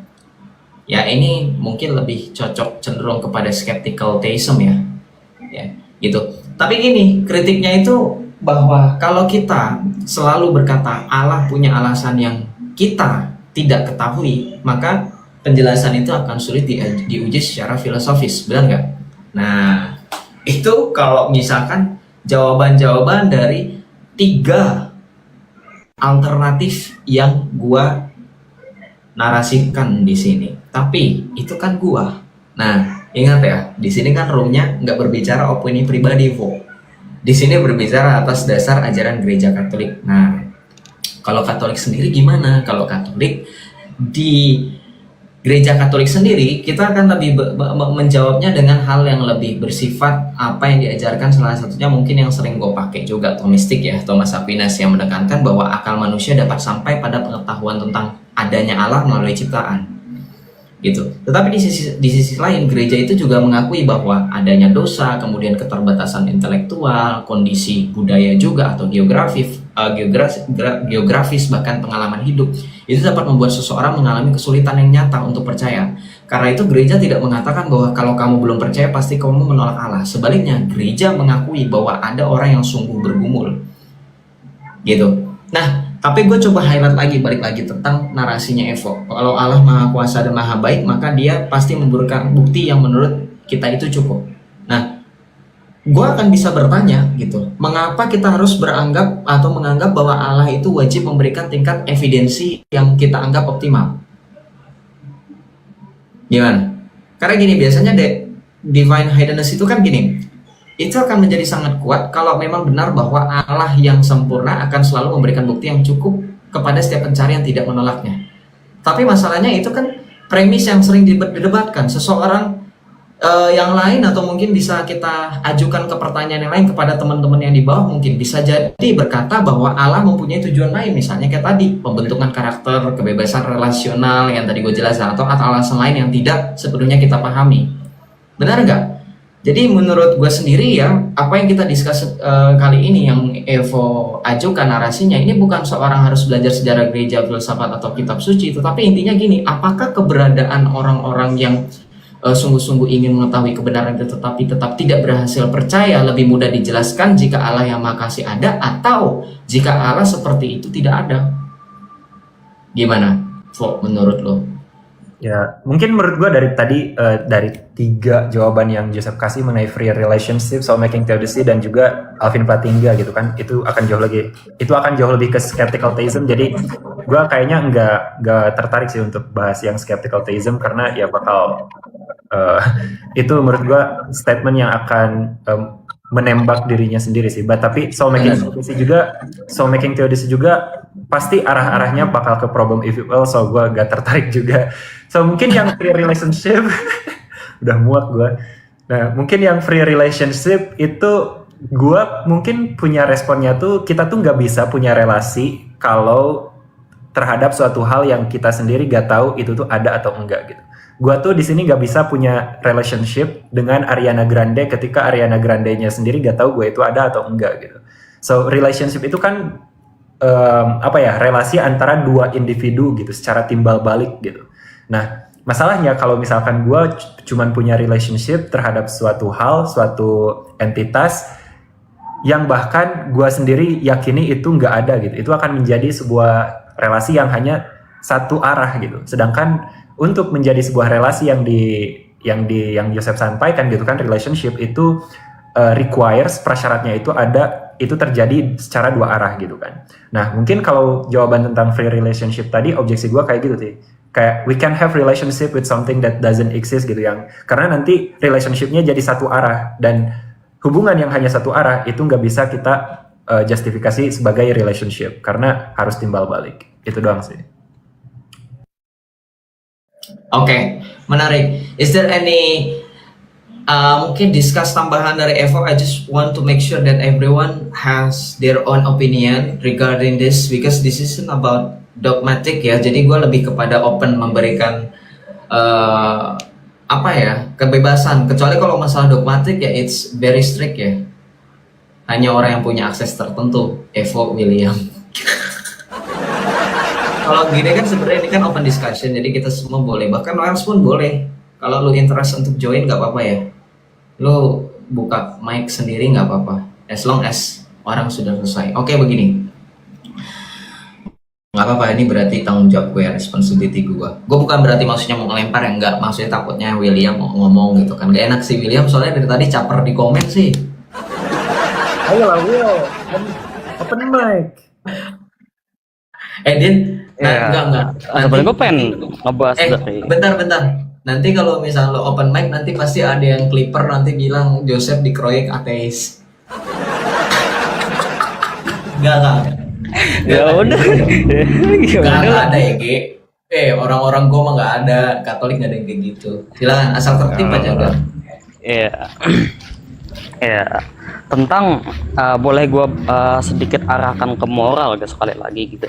Ketika tadi kalau gak salah sempat ngebahas soal Konsili Vatikan yang kedua kan. Nah, kalau gak salah itu gue pernah dengar soal prinsip sola gratia gitu.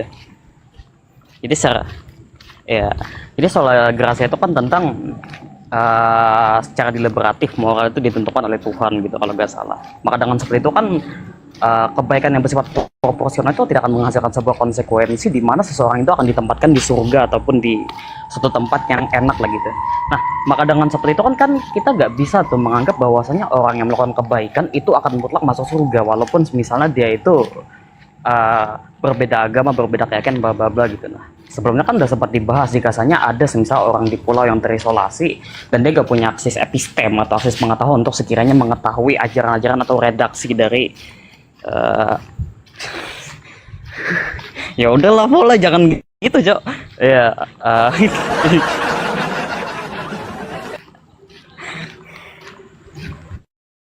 Ya, pemberitaan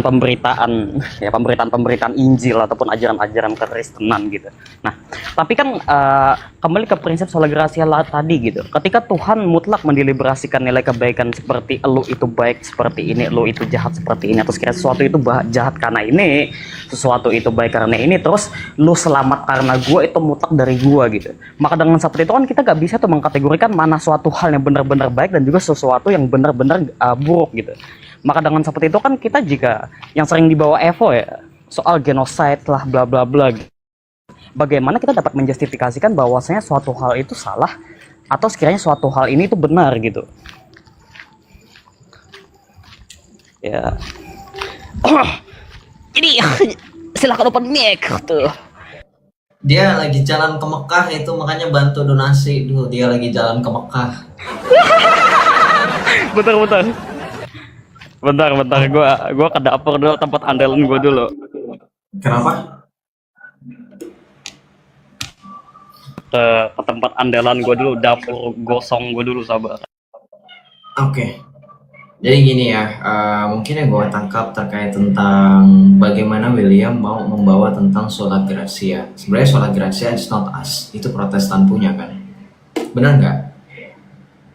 Konsili Vatikan kedua itu nggak lagi bahas tentang doktrinalnya Protestan, jadi sola gratia itu bukan part of our faith, itu bukan iman kita loh, itu Protestan punya. Sola gratia, kita diselamatkan hanya melalui iman, hanya iman saja gitu kan, sola fide, sola gratia, rahmat Allah gitu kan. Jadi gini, gue coba ke ini dulu ya, ke Evo dulu. Bagaimana gini, kalau misalkan kita pakai free relationship, memang itu yang paling kuat ya, yang paling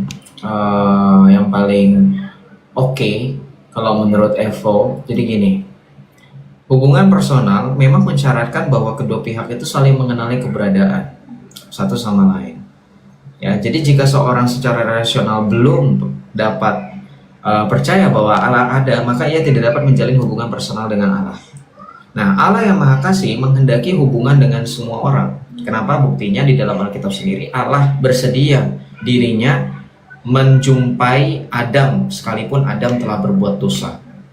Itu bukti. Dan bahkan sendiri di dalam Alkitab dikatakan dalam 1 Timotius 2 ayat 3 sampai dengan 4. Inilah yang baik dan berkenan di hadapan Tuhan dan Juru Selamat kita, yaitu yang menghendaki supaya setiap orang diselamatkan dan memperoleh pengetahuan akan kebenaran. Sebenarnya bukan lagi divine hiddenness.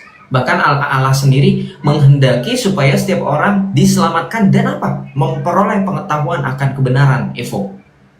Jadi sebenarnya di dalam Alkitab sendiri Allah sendiri menginginkan semuanya itu terjadi. Tapi balik lagi sebenarnya, masalahnya orang-orang itu sendiri yang membuat hal-hal yang seharusnya sederhana dibuat rumit.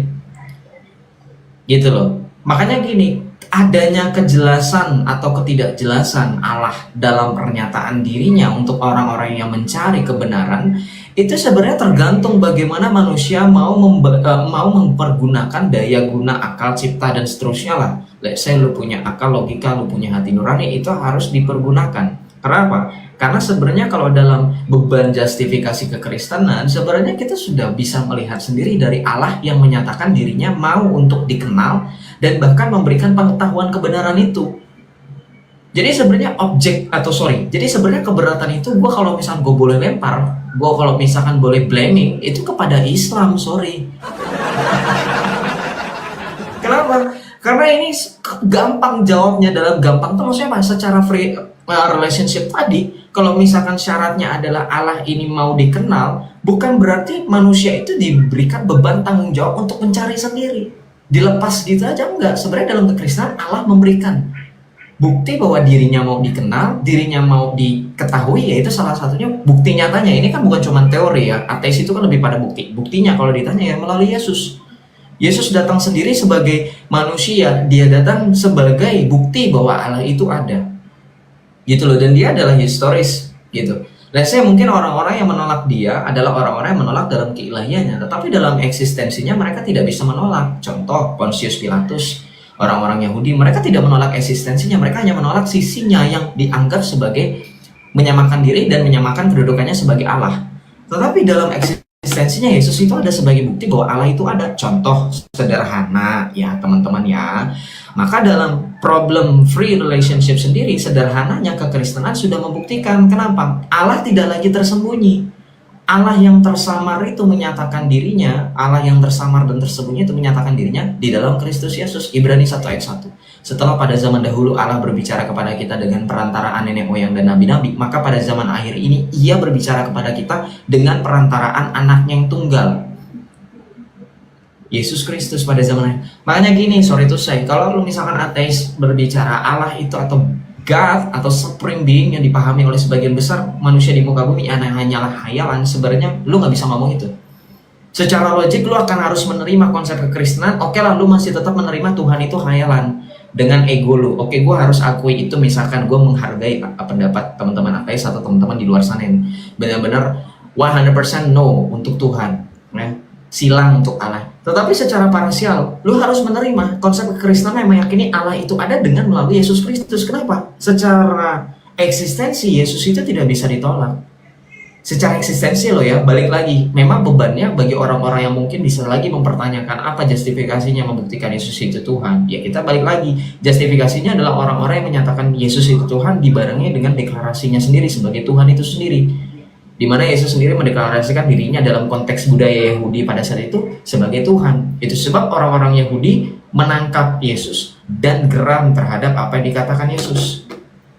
William, lu kenapa di report? Sumpah gua nggak bohong, William di report. Remove William the Great. William the Great. Gue gak ngapa-ngapain guys. Tetap ngudut gak sih? Gue gak ngapa-ngapain loh guys. Loh gue gak ngudut. Gue gak ngudut. Hah? Sumpah. Nih, lu lihat nih, gua foto. Gua nggak bohong. Tuh, lihat tuh. Gue gak ngapa-ngapain guys. Kok gue di report? Lu gini-gini nih. Gue bukan krimi. Weh, gue minum. Nih, gue minum. Katanya gini, William the Naon Great. sih? Live content contains that some might find uncomfortable. Oh, mungkin muka lu kali.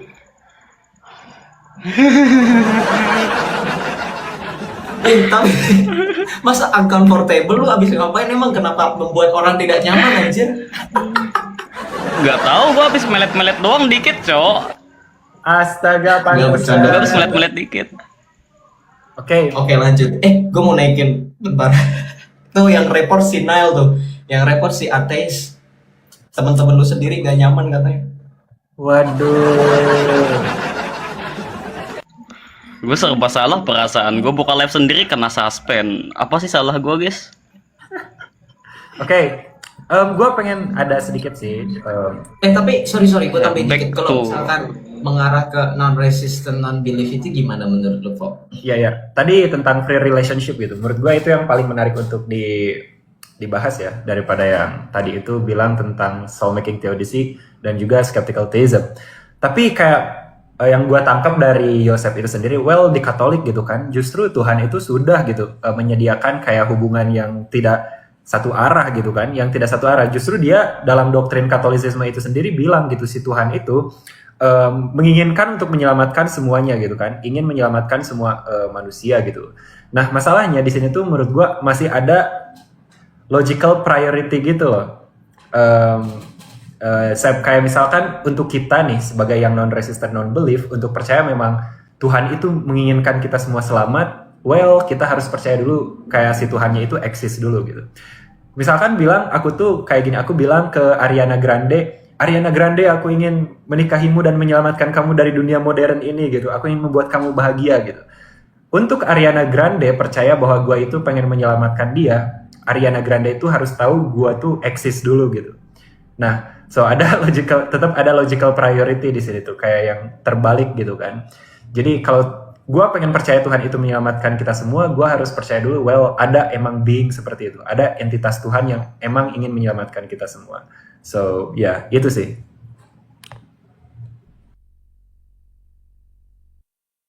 Adanya berarti harus benar-benar lo harus ketemu gitu. Kayak let's say lo harus benar-benar head to head gitu maksudnya.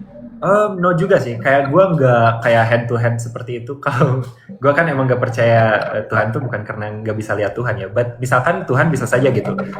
Jujur Li, gue nggak tahu apa yang akan membuat gue itu percaya Tuhan, tapi kalau Tuhan itu maha baik dan maha kuasa, dia tahu loh apa yang bisa bikin gue percaya terhadap dia. Nah masalahnya dia itu belum melakukan hal itu sama sekali gitu. So misalkan dia bisa saja menyajikan sebuah datum gitu kan di alam semesta ini yang bisa kita observasi, yang dimana itu tuh benar-benar menaikkan probabilitas dari teisme itu sangat tinggi sehingga kayak it's undeniable proof of God gitu. Dia bisa bikin kayak gitu, dan dia bisa membuat gue percaya dengan itu dengan menjentikan jari gitu. Because honestly I don't know what will makes me believe in God, but God knows gitu. Tapi Tuhan tahu gitu, yang maha baik dan maha kuasa. So, Yes, God know and is already do everything sebenarnya yang kita butuhkan sebenarnya. But in our capability kita belum bisa memahami semua yang Tuhan berikan kepada kita. Do you get it? It's about our capability. Misal lo bisa jadi di dunia yang sekarang atau di tahun yang sekarang ini lo belum bisa memahami. Tapi who knows, yang lo bilang 1000 tahun ke depan apa yang sudah bukan 1000 kejauhan. Misalkan 5 tahun ke depan atau next month, mungkin bisa jadi nggak harus menunggu bertahun-tahun, atau mungkin bulan depan atau akhir bulan, atau mungkin bisa jadi akhir tahun ini ya kan. It's about our capability dan it's about our will, bukan William ya, tapi kehendak, our will gitu. Sebenarnya kalau berbicara dalam konteks kekristenan, Allah sudah menyediakan itu semua di depan kita. Salah satunya melalui yang harus gue tekankan adalah dalam prinsip kekristenan, Allah itu tidak bekerja dalam prospek yang kita inginkan. Karena kita bukan bos. Jadi kalau misalkan lo menginginkan Allah melakukan sesuatu yang lo inginkan, itu akan bertentangan dengan konsep Allah yang maha kuasa dan tidak bisa dibatasi gitu. Nah dalam konsep kemahakuasaan dan tidak dibatasi Allah itulah Allah memungkinkan segala sesuatu supaya bisa digapai oleh manusia. Akan tetapi sesuatu yang telah ia sediakan untuk digapai manusia itu balik lagi harus mengizinkan atau terjadinya sesuatu itu harus tetap membutuhkan yang namanya tadi keinginan, kemudian kemampuan. Kalau misalkan let's say you have no will, you have no interest, sampai kapan lu gak akan bisa terima. Dan cara kerja Tuhan itu gak seperti orang-orang di luar sana yang mengatakan, oh Tuhan mengatur hidup saya sampai Tuhan harus membuat suatu tombol on off atau tombol warna merah, warna hijau untuk menentukan apa yang saya lakukan. Benar nggak? Karena kalau konsep kayak gitu, Tuhan gak sedang menciptakan manusia, Tuhan menciptakan robot, programmer, developer, kan gitu. Maka dalam konsep kekristenan ini dinamakan dengan free will. Artinya ketika Anda semua sudah mengetahui kebenaran di dalam Kristus Yesus, let's say, sudah membaca kitab suci, let's say, sudah mengujinya dengan berbagai macam pendekatan-pendekatan dari mulai saintis, kemudian arkeologis, dan hal-hal lainnya yang membuktikan bukti secara empiris dan seterusnya, itu kan artinya ada probability. Gitu loh. Nah, tapi balik lagi, hal-hal yang memungkinkan Tuhan bisa diyakini atau dikenal itu balik lagi kepada keinginan dan kemampuan manusia. Mungkin lu bisa mengatakan diri lu belum tahu apa aja yang bisa membuat diri lu yakin kepada Tuhan. Tetapi kalau misalkan secara blatantly lu menyalahkan Tuhan karena Tuhan Maha Tahu dan Tuhan harusnya lebih langsung, enggak juga. Karena cara kerja dalam kekristenan, Allah itu bekerja tetapi membutuhkan partisipasi aktif manusia. Allah tidak menjadikan manusia itu hanya wayang golek atau boneka. yang dia mainkan. Enggak, Allah membutuhkan partisipasi aktif melalui contoh hal yang paling sederhana dan paling bisa kita temukan dalam prinsipil kekristenan, bahwa ketika dalam karya keselamatan Allah membutuhkan respon aktif, bukan pasif saja. Dan ini membuktikan bahwa Allah itu maha kasih dan maha adil. Kalau seandainya Tuhan hanya tinggal tak tak tak tak saja, itu namanya tidak adil. Artinya Tuhan itu adalah otoriter, dan Tuhan itu lebih cocok bukan sebagai Tuhan tetapi sebagai pemimpin yang tidak bisa memberikan kebebasan, atau bahkan bukan pemimpin, gue lebih cocok menganggapnya sebagai monster, menciptakan pengikut-pengikutnya karena hanya bisa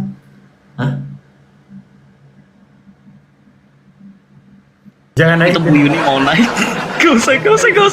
Bu Yuni mau naik. Gak usah.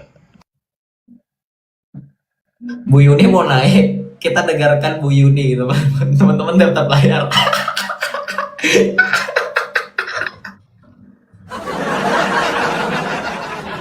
Seru malam ini teman-teman tetap layar nih. Bagus, ini namanya ateis ya. Itu aja Tuhan jahat, Tuhan itu nggak ada kata-kata lain yang bisa bikin gua jadi ateis tuh nggak ada. Gue bilang lo orang itu ateis magang, nggak ateis kafah lo orang, tau nggak? Cuma gini, Evo sama William, lu kan pinter ya. Gue coba pingin dua pertanyaan gue yang mungkin bisa bikin gue jadi ateis. Nah, gini. Karena gue baca, lu baca ya. Gue cuma baca selembar saja. Bahwa tentang salib, manusia yang disalib itu tidak mungkin terjadi. Kenapa? Karena gue baca itu katanya Profesor Dokter apa, meneliti ketika manusia disalib, tangannya dilubangin, dia akan jatuh. Karena secara logika manusia disalib itu nggak bisa. Itu mungkin bisa melemahkan keimanan gue. Kalau itu makanya gue kalau umpamanya mau jadi ateis tuh nggak kayak lu Tuhan jahat gitu kagak. Gue berpikir-pikir kan begini. Kan gue baca ya kan, gue malas belajar ya kan. Ya betul katanya, kata profesor terus dia sudah melakukan penelitian bahwa manusia ketika disalib, tangannya dicucuk sama tangan cucu sama bawah kaki, dia tidak mungkin. Kenapa? Karena dia akan jatuh. Karena manusia kan kalau tangannya itu kan dilubangin itu dia akan jatuh. Kecuali satu dia diikat, tapi nggak ada diikat atau dibalikkan. Itu dibalikkan ke belakang tangannya. Mungkin lu bisa belajar kasih tahu gua, mungkin gua bisa jadi ateis kalau kayak begitu. Itu kayaknya bukan Ya silakan. Pertanyaan itu bukan buat kami. Itu kayak bukan tanggung jawab kami, bukan untuk menjelaskan. Itu tanggung jawab beliau ini, beliau sebelah yang berjenggot ini untuk menjelaskan jenggot palsu. Yang punya salib ya. Nah ini lihat ya Bu Yuni, teman-teman Ya semuanya. silakan. Penyaliban itu selalu digambarkan dengan cara seperti ini, ya kan? Nah ini kita lihat, di bawah kaki Yesus itu ada dudukan. Jadi ini dudukannya, ini dudukannya, ini kakinya di atasnya. Jadi of course, kalau misalkan Yesus digantung tampak kakinya itu diberikan dudukan, dia akan jatuh terpelosok. Dan itu akan impossible, it sounds impossible. Tapi karena ketika Yesus disalibkan, tangannya disalibkan, kemudian kakinya juga disalibkan, ada dudukannya di kakinya itu membantu untuk menanggung beban itu. Masih ada Yang gua gak tanya tangannya. Kita fokus dulu di tangan, karena ketika tangan itu cuma dicocok doang sama paku, dia akan jatuh. Nggak bisa. Masalahnya dalam penyaliban nggak cuma tangan yang dicucukkan, kaki juga ditucukkan untuk menggenapi nubuatan dalam Mazmur. Kaki dan tanganku dipakukan, itu kan nubuatan Mazmur 22. Iya, dengar. Kita fokus dulu, Joseph. Oke, ketika tangan itu dipaku, dia karena tangan kita ini kan gini nih. Aduh. Makanya kalau kayak gitu, kenapa? Karena mungkin gua bisa jadi ateis. Udah open cam dulu dong Bu Yuni. Nah. Tahu? Tangan ini kan itu apa namanya? apa sih? Bu, Lembek gitu bentar di dulu, tangan. bentar dulu. Kalau pakunya paku bangunan, material, iya. Pakunya paku khusus, Bu, gede-gede. Ya iya, atuh merosot. Iya, paku gede. paku Sekarang paku pertanyaannya, kereta api tahu gak, Bu? Paku kereta api tahu gak? Rel kereta tahu gak? ini jadi satu pertanyaan gue nih, sebentar nih, Joseph. Kita jujur, jangan kita menipu ya, karena ini memang jadi pertanyaan gue juga. Ini kalau kita dipaku pasti dia begini dan kita akan jatuh. Salah. Dan yang dipaku bukan Oke. ini. Yang dipaku ini. Dan pakunya Katalah gede. ini pun dia pasti begini, Joseph. Karena berat badan orang itu. Makanya Badan badan dia dibilang pasti jatuh. berat badannya ditumpu di kaki, di tumpuan kaki, Ibu. Iya, tapi nggak mungkin tangannya bisa begini. Nggak mungkin. Karena apa? Karena Bisa. berat badan itu. Bisa, Bu. Makanya profesor Bu, itu sudah meneliti Bu, berkali-kali Bu, dan dia gini. memakai boneka Oke, kalau yang begitu, badannya oke sama. begitu, kalau begitu, buktikan secara jurnal atau sebut profesornya siapa.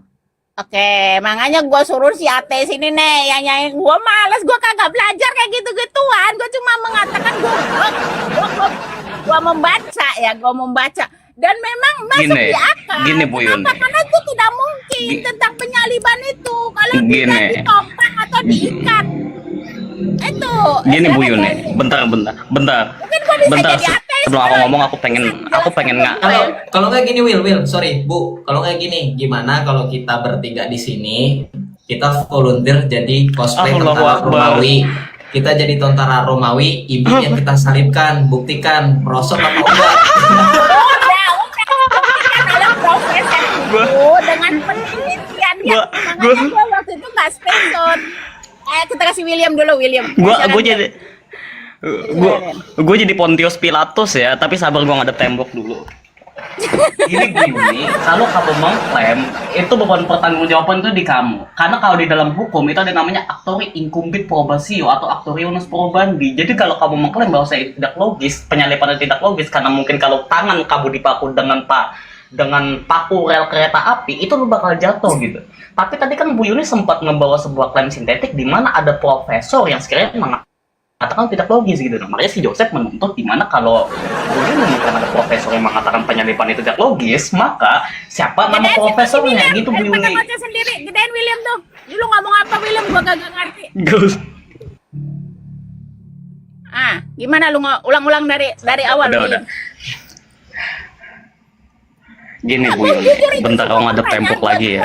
Itu pertanyaan besar buat gua secara pribadi ya. Gua secara pribadi gua memang ketika dikatakan penyaliban itu tidak ada berarti di dalam Al-Qur'an karena salib itu adalah Al-Qur'an. Mungkin ya seperti itu. Ngeri gua. Iya, kenapa? Karena itu sudah di profesi itu sudah riset bertahun-tahun dan ketika manusia itu katalah dia dengan boneka dia memang nggak bisa. Makanya gua kayak terkejut. Aduh, kata gua berpikir apakah seperti itu yang terjadi begitu. Ya simpel aja. Sekarang gini, orang yang Kristen tuh nggak semuanya bodoh dan buta huruf loh. Simpelnya, nggak cuma tahu ayat tapi ditanya artinya nggak tahu loh. Orang Kristen itu semuanya memenuhi segala macam bentuk profesi. Ya, ilmuwan, dokter, dosen. Masa iya mereka nggak terpikir sampai situ ketika mereka memutuskan percaya Yesus, termasuk saya. Simpelnya Ya, begitu. sekarang kamu Tetapi coba untuk- buktikan kepada saya, Iya, Joseph. makanya Kalau saya tadi bukan buktikan tangan sederhana. di Bu, lihat paku ini. seperti di belakang Bu, kamu itu tangan loh. Iya, ini sabar. Saya jawab. Ya. Ini ada kaki, ada penyangganya. Nah, dengerin. Sudah ada profesor juga. Ya, Profesor Lambert namanya, menjelaskan secara medikal. Posisi Yesus disalib itu enggak lurus kayak gini. Ini kan penggambaran saja karya seni. Posisi aslinya tuh nekuk. Bu, pernah tahu nggak teman-teman tahu salib? Aku ada lagi. Nah, jadi yang benar yang mana, Joseph? Ketika Itu seni, nggak jadi masalah seni. Bu, nanti kaget, Bu.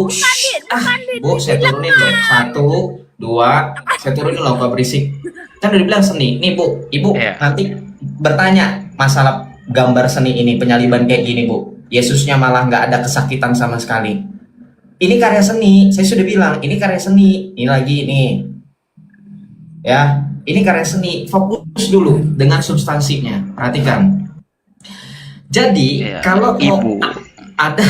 ada salib yang lebih realnya, yang lebih real menggambarkan penyaliban itu. Nih posisinya, salah satunya. Bentar, gua keluar aplikasi, gua tunjukin ya, bentar.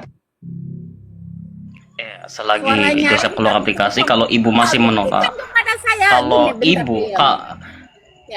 Ya. sabar Bu Yuni. Kalau Bu Yuni masih menolak contoh visual, mau gak Bu Yuni itu kami bertiga saya jadi Pontius Pilatus, ibu yang kami salib gitu, mau gak?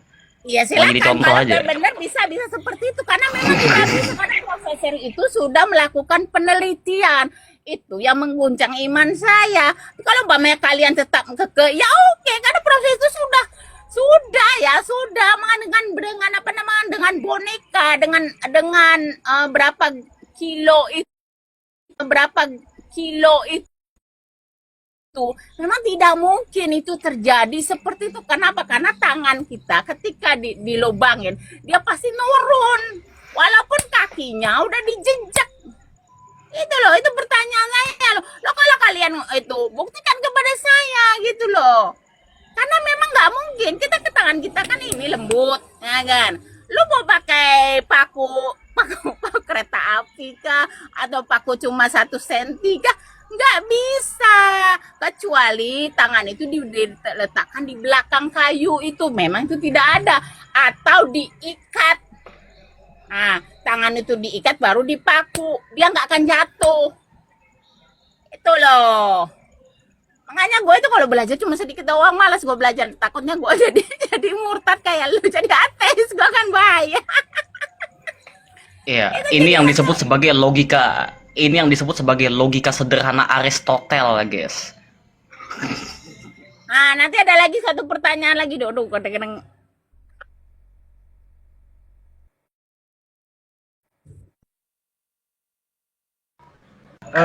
salib salib possible pun saya tetap bisa jadi ateis. Oke, sorry, gue tadi baterai gue habis. Ini contohnya. Jadi posisinya nggak straight, dia itu menekuk. Jadi setiap Yesus itu mau narik nafas, dia itu naik gini. Dan itu ngebantu bebannya. Kenapa? Karena bebannya seperti ini nih. Nih bebannya. Ini ada bebannya, ada plate-nya, ada dudukannya. Ini yang gue bilang salib yang dipakai oleh Paus Santo Yohanes Paulus kedua. Nih, ini begini, ini contohnya.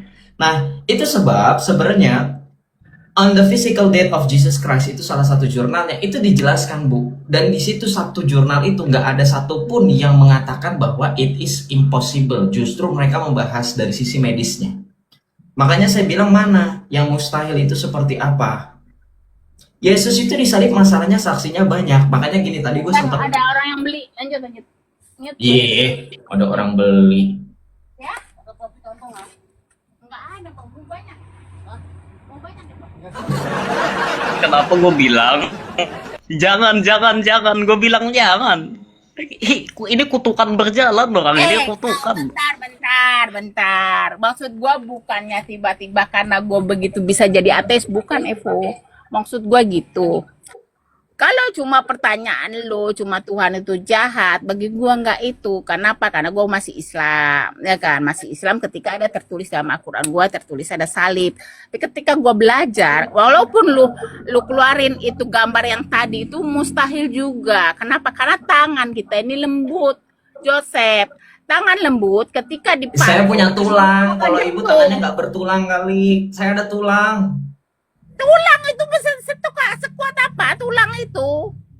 Ya bisa, karena kan takutnya itu tadi. Akan menahan Gini, Bu. tubuh kita yang Bu, kata logikanya, 70 kilo. logikanya sederhana, Bu. Yang disalib bukan cuman Yesus. Yang disalib sudah banyak orang.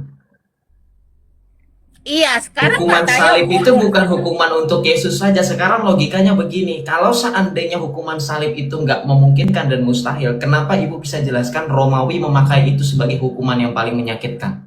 Tahu nggak Bu jawabannya apa? Tahu nggak teman-teman jawabannya apa? Karena hukuman itu yang memungkinkan orang itu mati perlahan-lahan menderita. Dan nggak ada ceritanya orang itu jadi merosot. Enggak, mereka tetap mati kan, yang disalibkan bersama Yesus kan ada 2 orang. Coba bantah itu aja, profesor itu berani nggak Iya, mempertanyakan oke. itu? Makanya gue udah bilang, proses.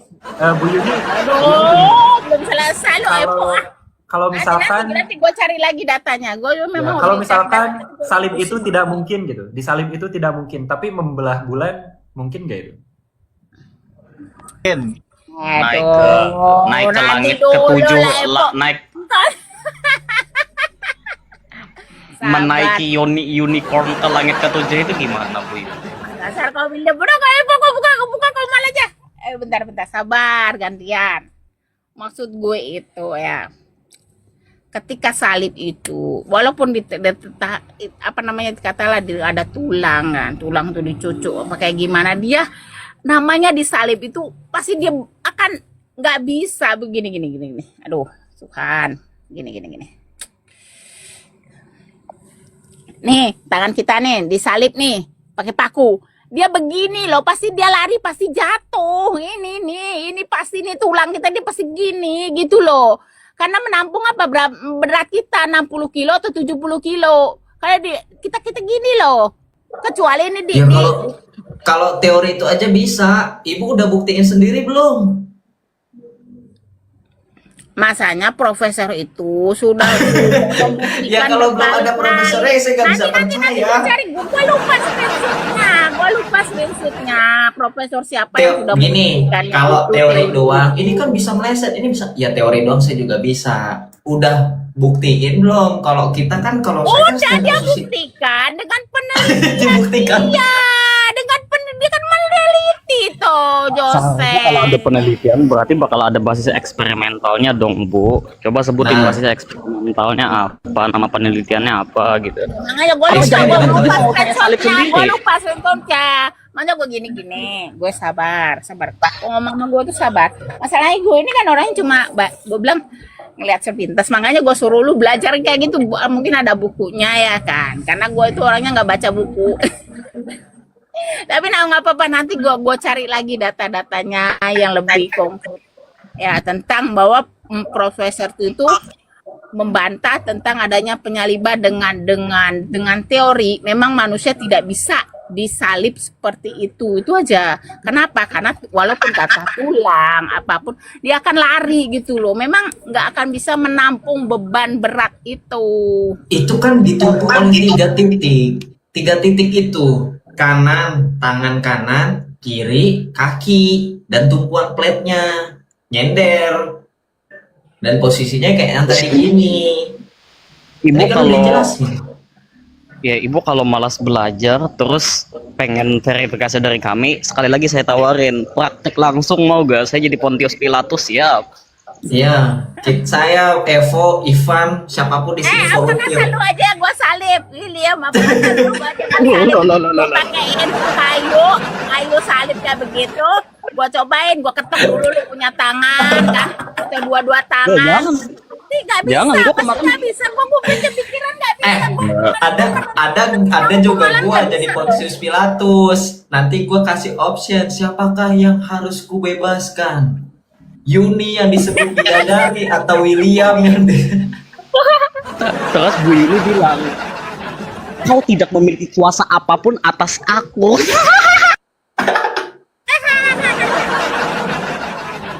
apa Van, Shalom Van.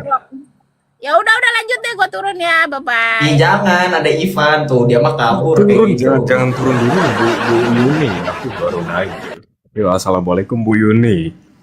Aku bukan bantu ya, sedikit menjelaskan aja gitu. By data Mbak Yuni gitu. Dia ada nggak sih? Takutnya udah nggak ada. Halo Bu Yuni. Ya, baru aku mau jelasin. Iya, jadi begitu tuh. Iya, gue dengar itu si Mary, kalau kenal kan Mary mau ke tempat gue karena suruh Sherlock, dia udah diserang. Lanjut, Mary. Iya. Assalamualaikum Lu kenal Bu Mary, kan? Yuni. Iya. Ya, Waalaikumsalam. Ya silakan Ivan, gue dengerin. Ya, ini ya. di tahun 71 sebelum Masehi itu ada apa ya, di zaman Kekaisaran Romawi yang dipimpin tuh sama Jenderal Licinius Crassus kalau nggak salah namanya ya. Jadi Bu Yuni dengerin nggak sih? Lagi pada ngopi itu bertiga lagi ngobrol di grup, William, Elora sama Bu Yuni itu bikin grup dia ngopi. Dengar gue buka. Ah, kasihan lah si Mary udah diserang, nanti kan gak enak. Ayo lanjut. Gue dengar. Dengar gue dengar. Itu tuh apa ya, ada pemberontakan apa ya, budak oleh tentara Spartacus. Bu Yuni tahu tentara Spartan nggak? Tentara Kagak, Spartacus. lu ngomong aja lah, lu ngomong gue kagak nggak tahu apa-apa, lu ngomong aja. Ya, pernah nonton itu nggak Gua film kagak tahu. Spartan gitu, kayak biar enak gitu tahu konteksnya. Nah, itu setelah tertangkap sama Jenderal Marcus Licinius. Nah, itu ada 60.000 orang, 6.000 orang tertangkap. Nah, mereka itu disalib semua tuh. Di kalau nggak salah nama kotanya itu Adeviapa gitu. Via gitu. Itu tuh jalan utama menuju Roma gitu. Jadi di sepanjang jalan 6.000 orang itu disalib Bu Yuni gitu. Nah itu tuh jauh tuh sebelum adanya Yesus gitu, 71 sebelum Masehi. Nah terus juga di apa ya, di zaman 4 sebelum Masehi ada pemberontakan Yahudi juga tuh. Yang dipimpin Roma juga sama Raja Herodes. Itu 20.000 pengikut Yahudi, 20.000 lagi. 2.000 pengikut Yahudi itu disalib juga gitu. Jadi masalah penyaliban itu logik gitu Mbak Yuni. Mbak Yuni tahu di tulang Mbak Yuni kan, di tulang tangan itu ada tulang pengupil sama tulang hasta.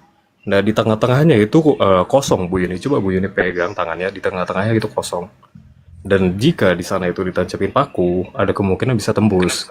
Nah itu kekuatannya itu setara kayak Mbak Yuni tangannya dipegang sama orang gitu. Kan ada tuh orang yang lagi bergelantungan, tangannya satu dipegang, dia tuh tetap bergantung hanya satu tangan yang dipegang gitu, bisa menopang berat badannya gitu. Nah dari tusukan tulang hasta tadi itu tuh ada penopang, ada tendon, juga banyak sendi-sendi yang menopang itu gitu. Jadi itu kuat gitu, setara kayak tadi tangan yang dipegang sama satu tangan yang kita lagi bergantungan dipegang gitu. Kekuatannya kayak gitu gitu. Nah kira-kira Oke, gitu udah sih Ivan. penjelasannya. Oke, gue ini kan analogi gue ya, ini tangan gue nih. Oke, kalau dia kan katakan paku tuh di sini, gini pasti. Nah, oke, Nah, lu masalahnya katakan di nggak sini. di situ, ya. Di Ya, situ oke, kata itu di kosong, sini. Mbak Yun. Ya, Ya, di situ oke. kosong. Gue Di ikutin antara lu situ kan. ada. Yang ngomong sama gue itu pelan-pelan. Hmm. Ini sini, kan? Di sini. Tuh kan, pengennya di sini kan? Di sini juga nggak akan kuat dia karena menumpang ke beban kita, berat badan itu dia pasti Tembus Bu ini Yuni, gitu loh. itu tembus. Iya, Ya, memang tembus. tembus nih Iya, katakan. di antara Apa itu kata kita ada tulang, contohin, apa kata kita tulang contohin pengukil si sama tulang hasta. Evo aja kita gantung ya, biar supaya Iya. ada itu sekalian kan meja. Gak usah Bu, ini udah ada satu dicontohin ini. Siapa? Hmm. Siapa? Siapa yang dicontohin? Nah ini Siapa tuh? Itu paling diikat itu ngawur. Nggak ada itu. lah itu. Bentar, gua sama si Ivan dulu biar selesai. Katalah di sini nggak, kamu katakan di sini. Oke lah, di sini ada lubang ngulangan. Oh, kau jangan gitulah, mukaku aja ngulang aja. Ke sini kan. Walaupun dipaku dia pakai gini. Itu kata profesor itu, kecuali Gitu Mbak dia Yuni, itu tuh diikat. tembus di situ tuh ada Profesor tulang. mulu Cok. Ini profesor nggak belajar ortodoks ya? Ortopedi ya? Itu masa profesor nggak tahu ortopedi, itu kocak banget deh. Dia Begini itu tembus tulang pengupil sama hasta, itu di tengahnya kosong Bu Yuni. Kalau ditembus, Iya, itu punya katalah ini apa ya, tembus nih. Kita daya. cerita tembus ya. Ya. Kita tembus, aku ikutin kamu loh, ikut tembus kan. Tembus katalah sampai ke ini sih kayu. Kan. Tapi nggak bisa, dia pasti begini gitu loh. Begini Walaupun apanya, dia Bu Yuni? tembus. Jadi Apanya, pasti Bu Yuni? jatuh. Makanya kalau kata profesor itu ininya diikat. Oke, ini ikat. Dia percaya. Atau dibalikan ke pemain kayu. dibalikkan, baru dia percaya bisa menompang. Karena menompang berat bebannya itu. Kayak gini Ivan. Saya juga dulu berpikir bahwa karena saya nggak tahu karena Kristen ya. Maksud saya itu mungkin adalah pertama kali, first time itu adalah Yesus yang disalib. Tapi setelah saya belajar, memang bukan Yesus yang pertama kali salib. Banyak juga orang yang sebelum Yesus itu disalib. Nah gitu. Maksud saya itu kalau memangnya Yesus itu disalib adalah orang yang pertama kali, first time itu adalah orang itu. Ya mungkin dia punya keistimewaan. Tapi rupanya kan dia bukan orang yang pertama kali disalib gitu Ivan. Ya lah nanti gua belajar lagi deh. Ya, Tapi kan silakan, pembahasan Elora. kita apakah itu possible secara logis gitu, Bu. Bukan perkara orang sebelum yang pernah disalib atau enggak, tapi apakah itu possible gitu. Iya, Dan yang lain itu makanya possible. ketika dikatakan kalau cuma diketok pakai paku, nggak bisa itu. Udah mengalami, dia itu sudah eksperimen udah berkali-kali sampai dengan boneka. Memang nggak bisa untuk menompang berat badan itu, gitu loh William. Boneka emang punya tulang. Astaga, beratnya tulang nggak tulang. Kok jangan bikin samaran. Ada beratnya lo gitu. Apa kata kita besok kau Evo dengan Joseph kita kumpul minta kabar siapa yang mau disalibkan? Jadi ada Nah itu Bu Yuni, coba dilihat tuh tulang manusia Bu Yuni, ada tulang Gimana? muda, tulang asta gitu tuh. Nah kalau ditembus di tengah itu Bu Yuni, itu punya apa ya, daya pegat, daya rekat atau apalah gitu bahasanya. Itu kuat Bu Yuni karena ada tendon di sana, ada tendon, ada kulit, ada daging, ada muscle yang memegang itu. Jadi tuh, ya itu kemungkinan bahkan satu tangan aja kalau kayak gitu, Bu Yuni tetap bergelantungan gitu. Hanya satu paku yang kuat pakunya ya, ditancapin di Oke, kayu nanti yang saya kuat belajar juga. lagi deh. Saya belajar lagi. Oh, Itu udah hanya satu tangan aja. Iya, saya belajar lagi nanti. Nanti kalau saya punya bantahan, nanti saya bantah lagi deh. Karena ya gitu harus belajar lagi. Mantap. Elora, mau ngomong kali Elora dari tadi ke saya. Wait. Silakan Elora.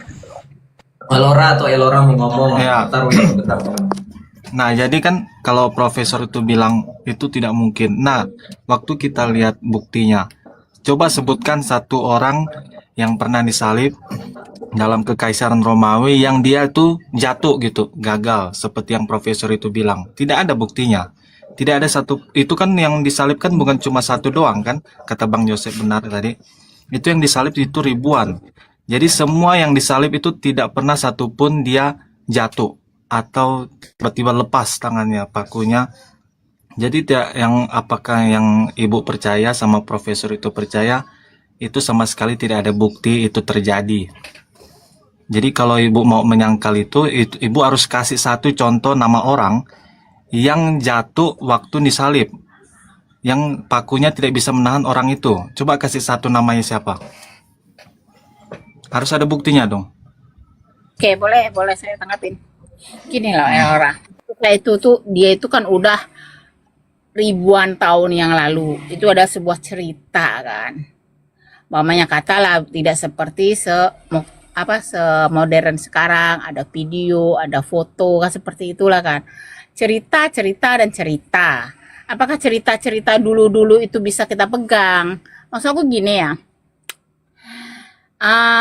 Katalah, oke lah, kalian para Kristen itu mengatakan bahwa kalian itu sejarah kalian kuat. Oke, Islam kurang kuat. Oke, Tidak kuat malah. Oke, katalah tidak kuat. Nggak apa-apa, it's okay. Dan kenapa saya masih Islam? Nah, walaupun katanya sejarah kalian lebih kuat daripada orang Islam. Nah, Buta iman itu. begini. Iya, dengar sabar dulu. Saya belum ngomong, Elora. By the way, aku turun dulu ya, Sep. Thank you guys. Iya, kau belajar dulu Evo ya. Oke, Mana tahu Evo. gua jadi ateis. Thank you. Nah, silakan. William, lu mau turun juga apa enggak? Pada cabut karena udah males. Kalau dia nge-live gue turun aja lah, ada anomali pembawa kutukan ini, Cok. Memang lo katanya lo mau kawin sama gua supaya lu selamat. Nanti kalau gua masuk surga gua tarik lu dari neraka. Lu gimana sih lu?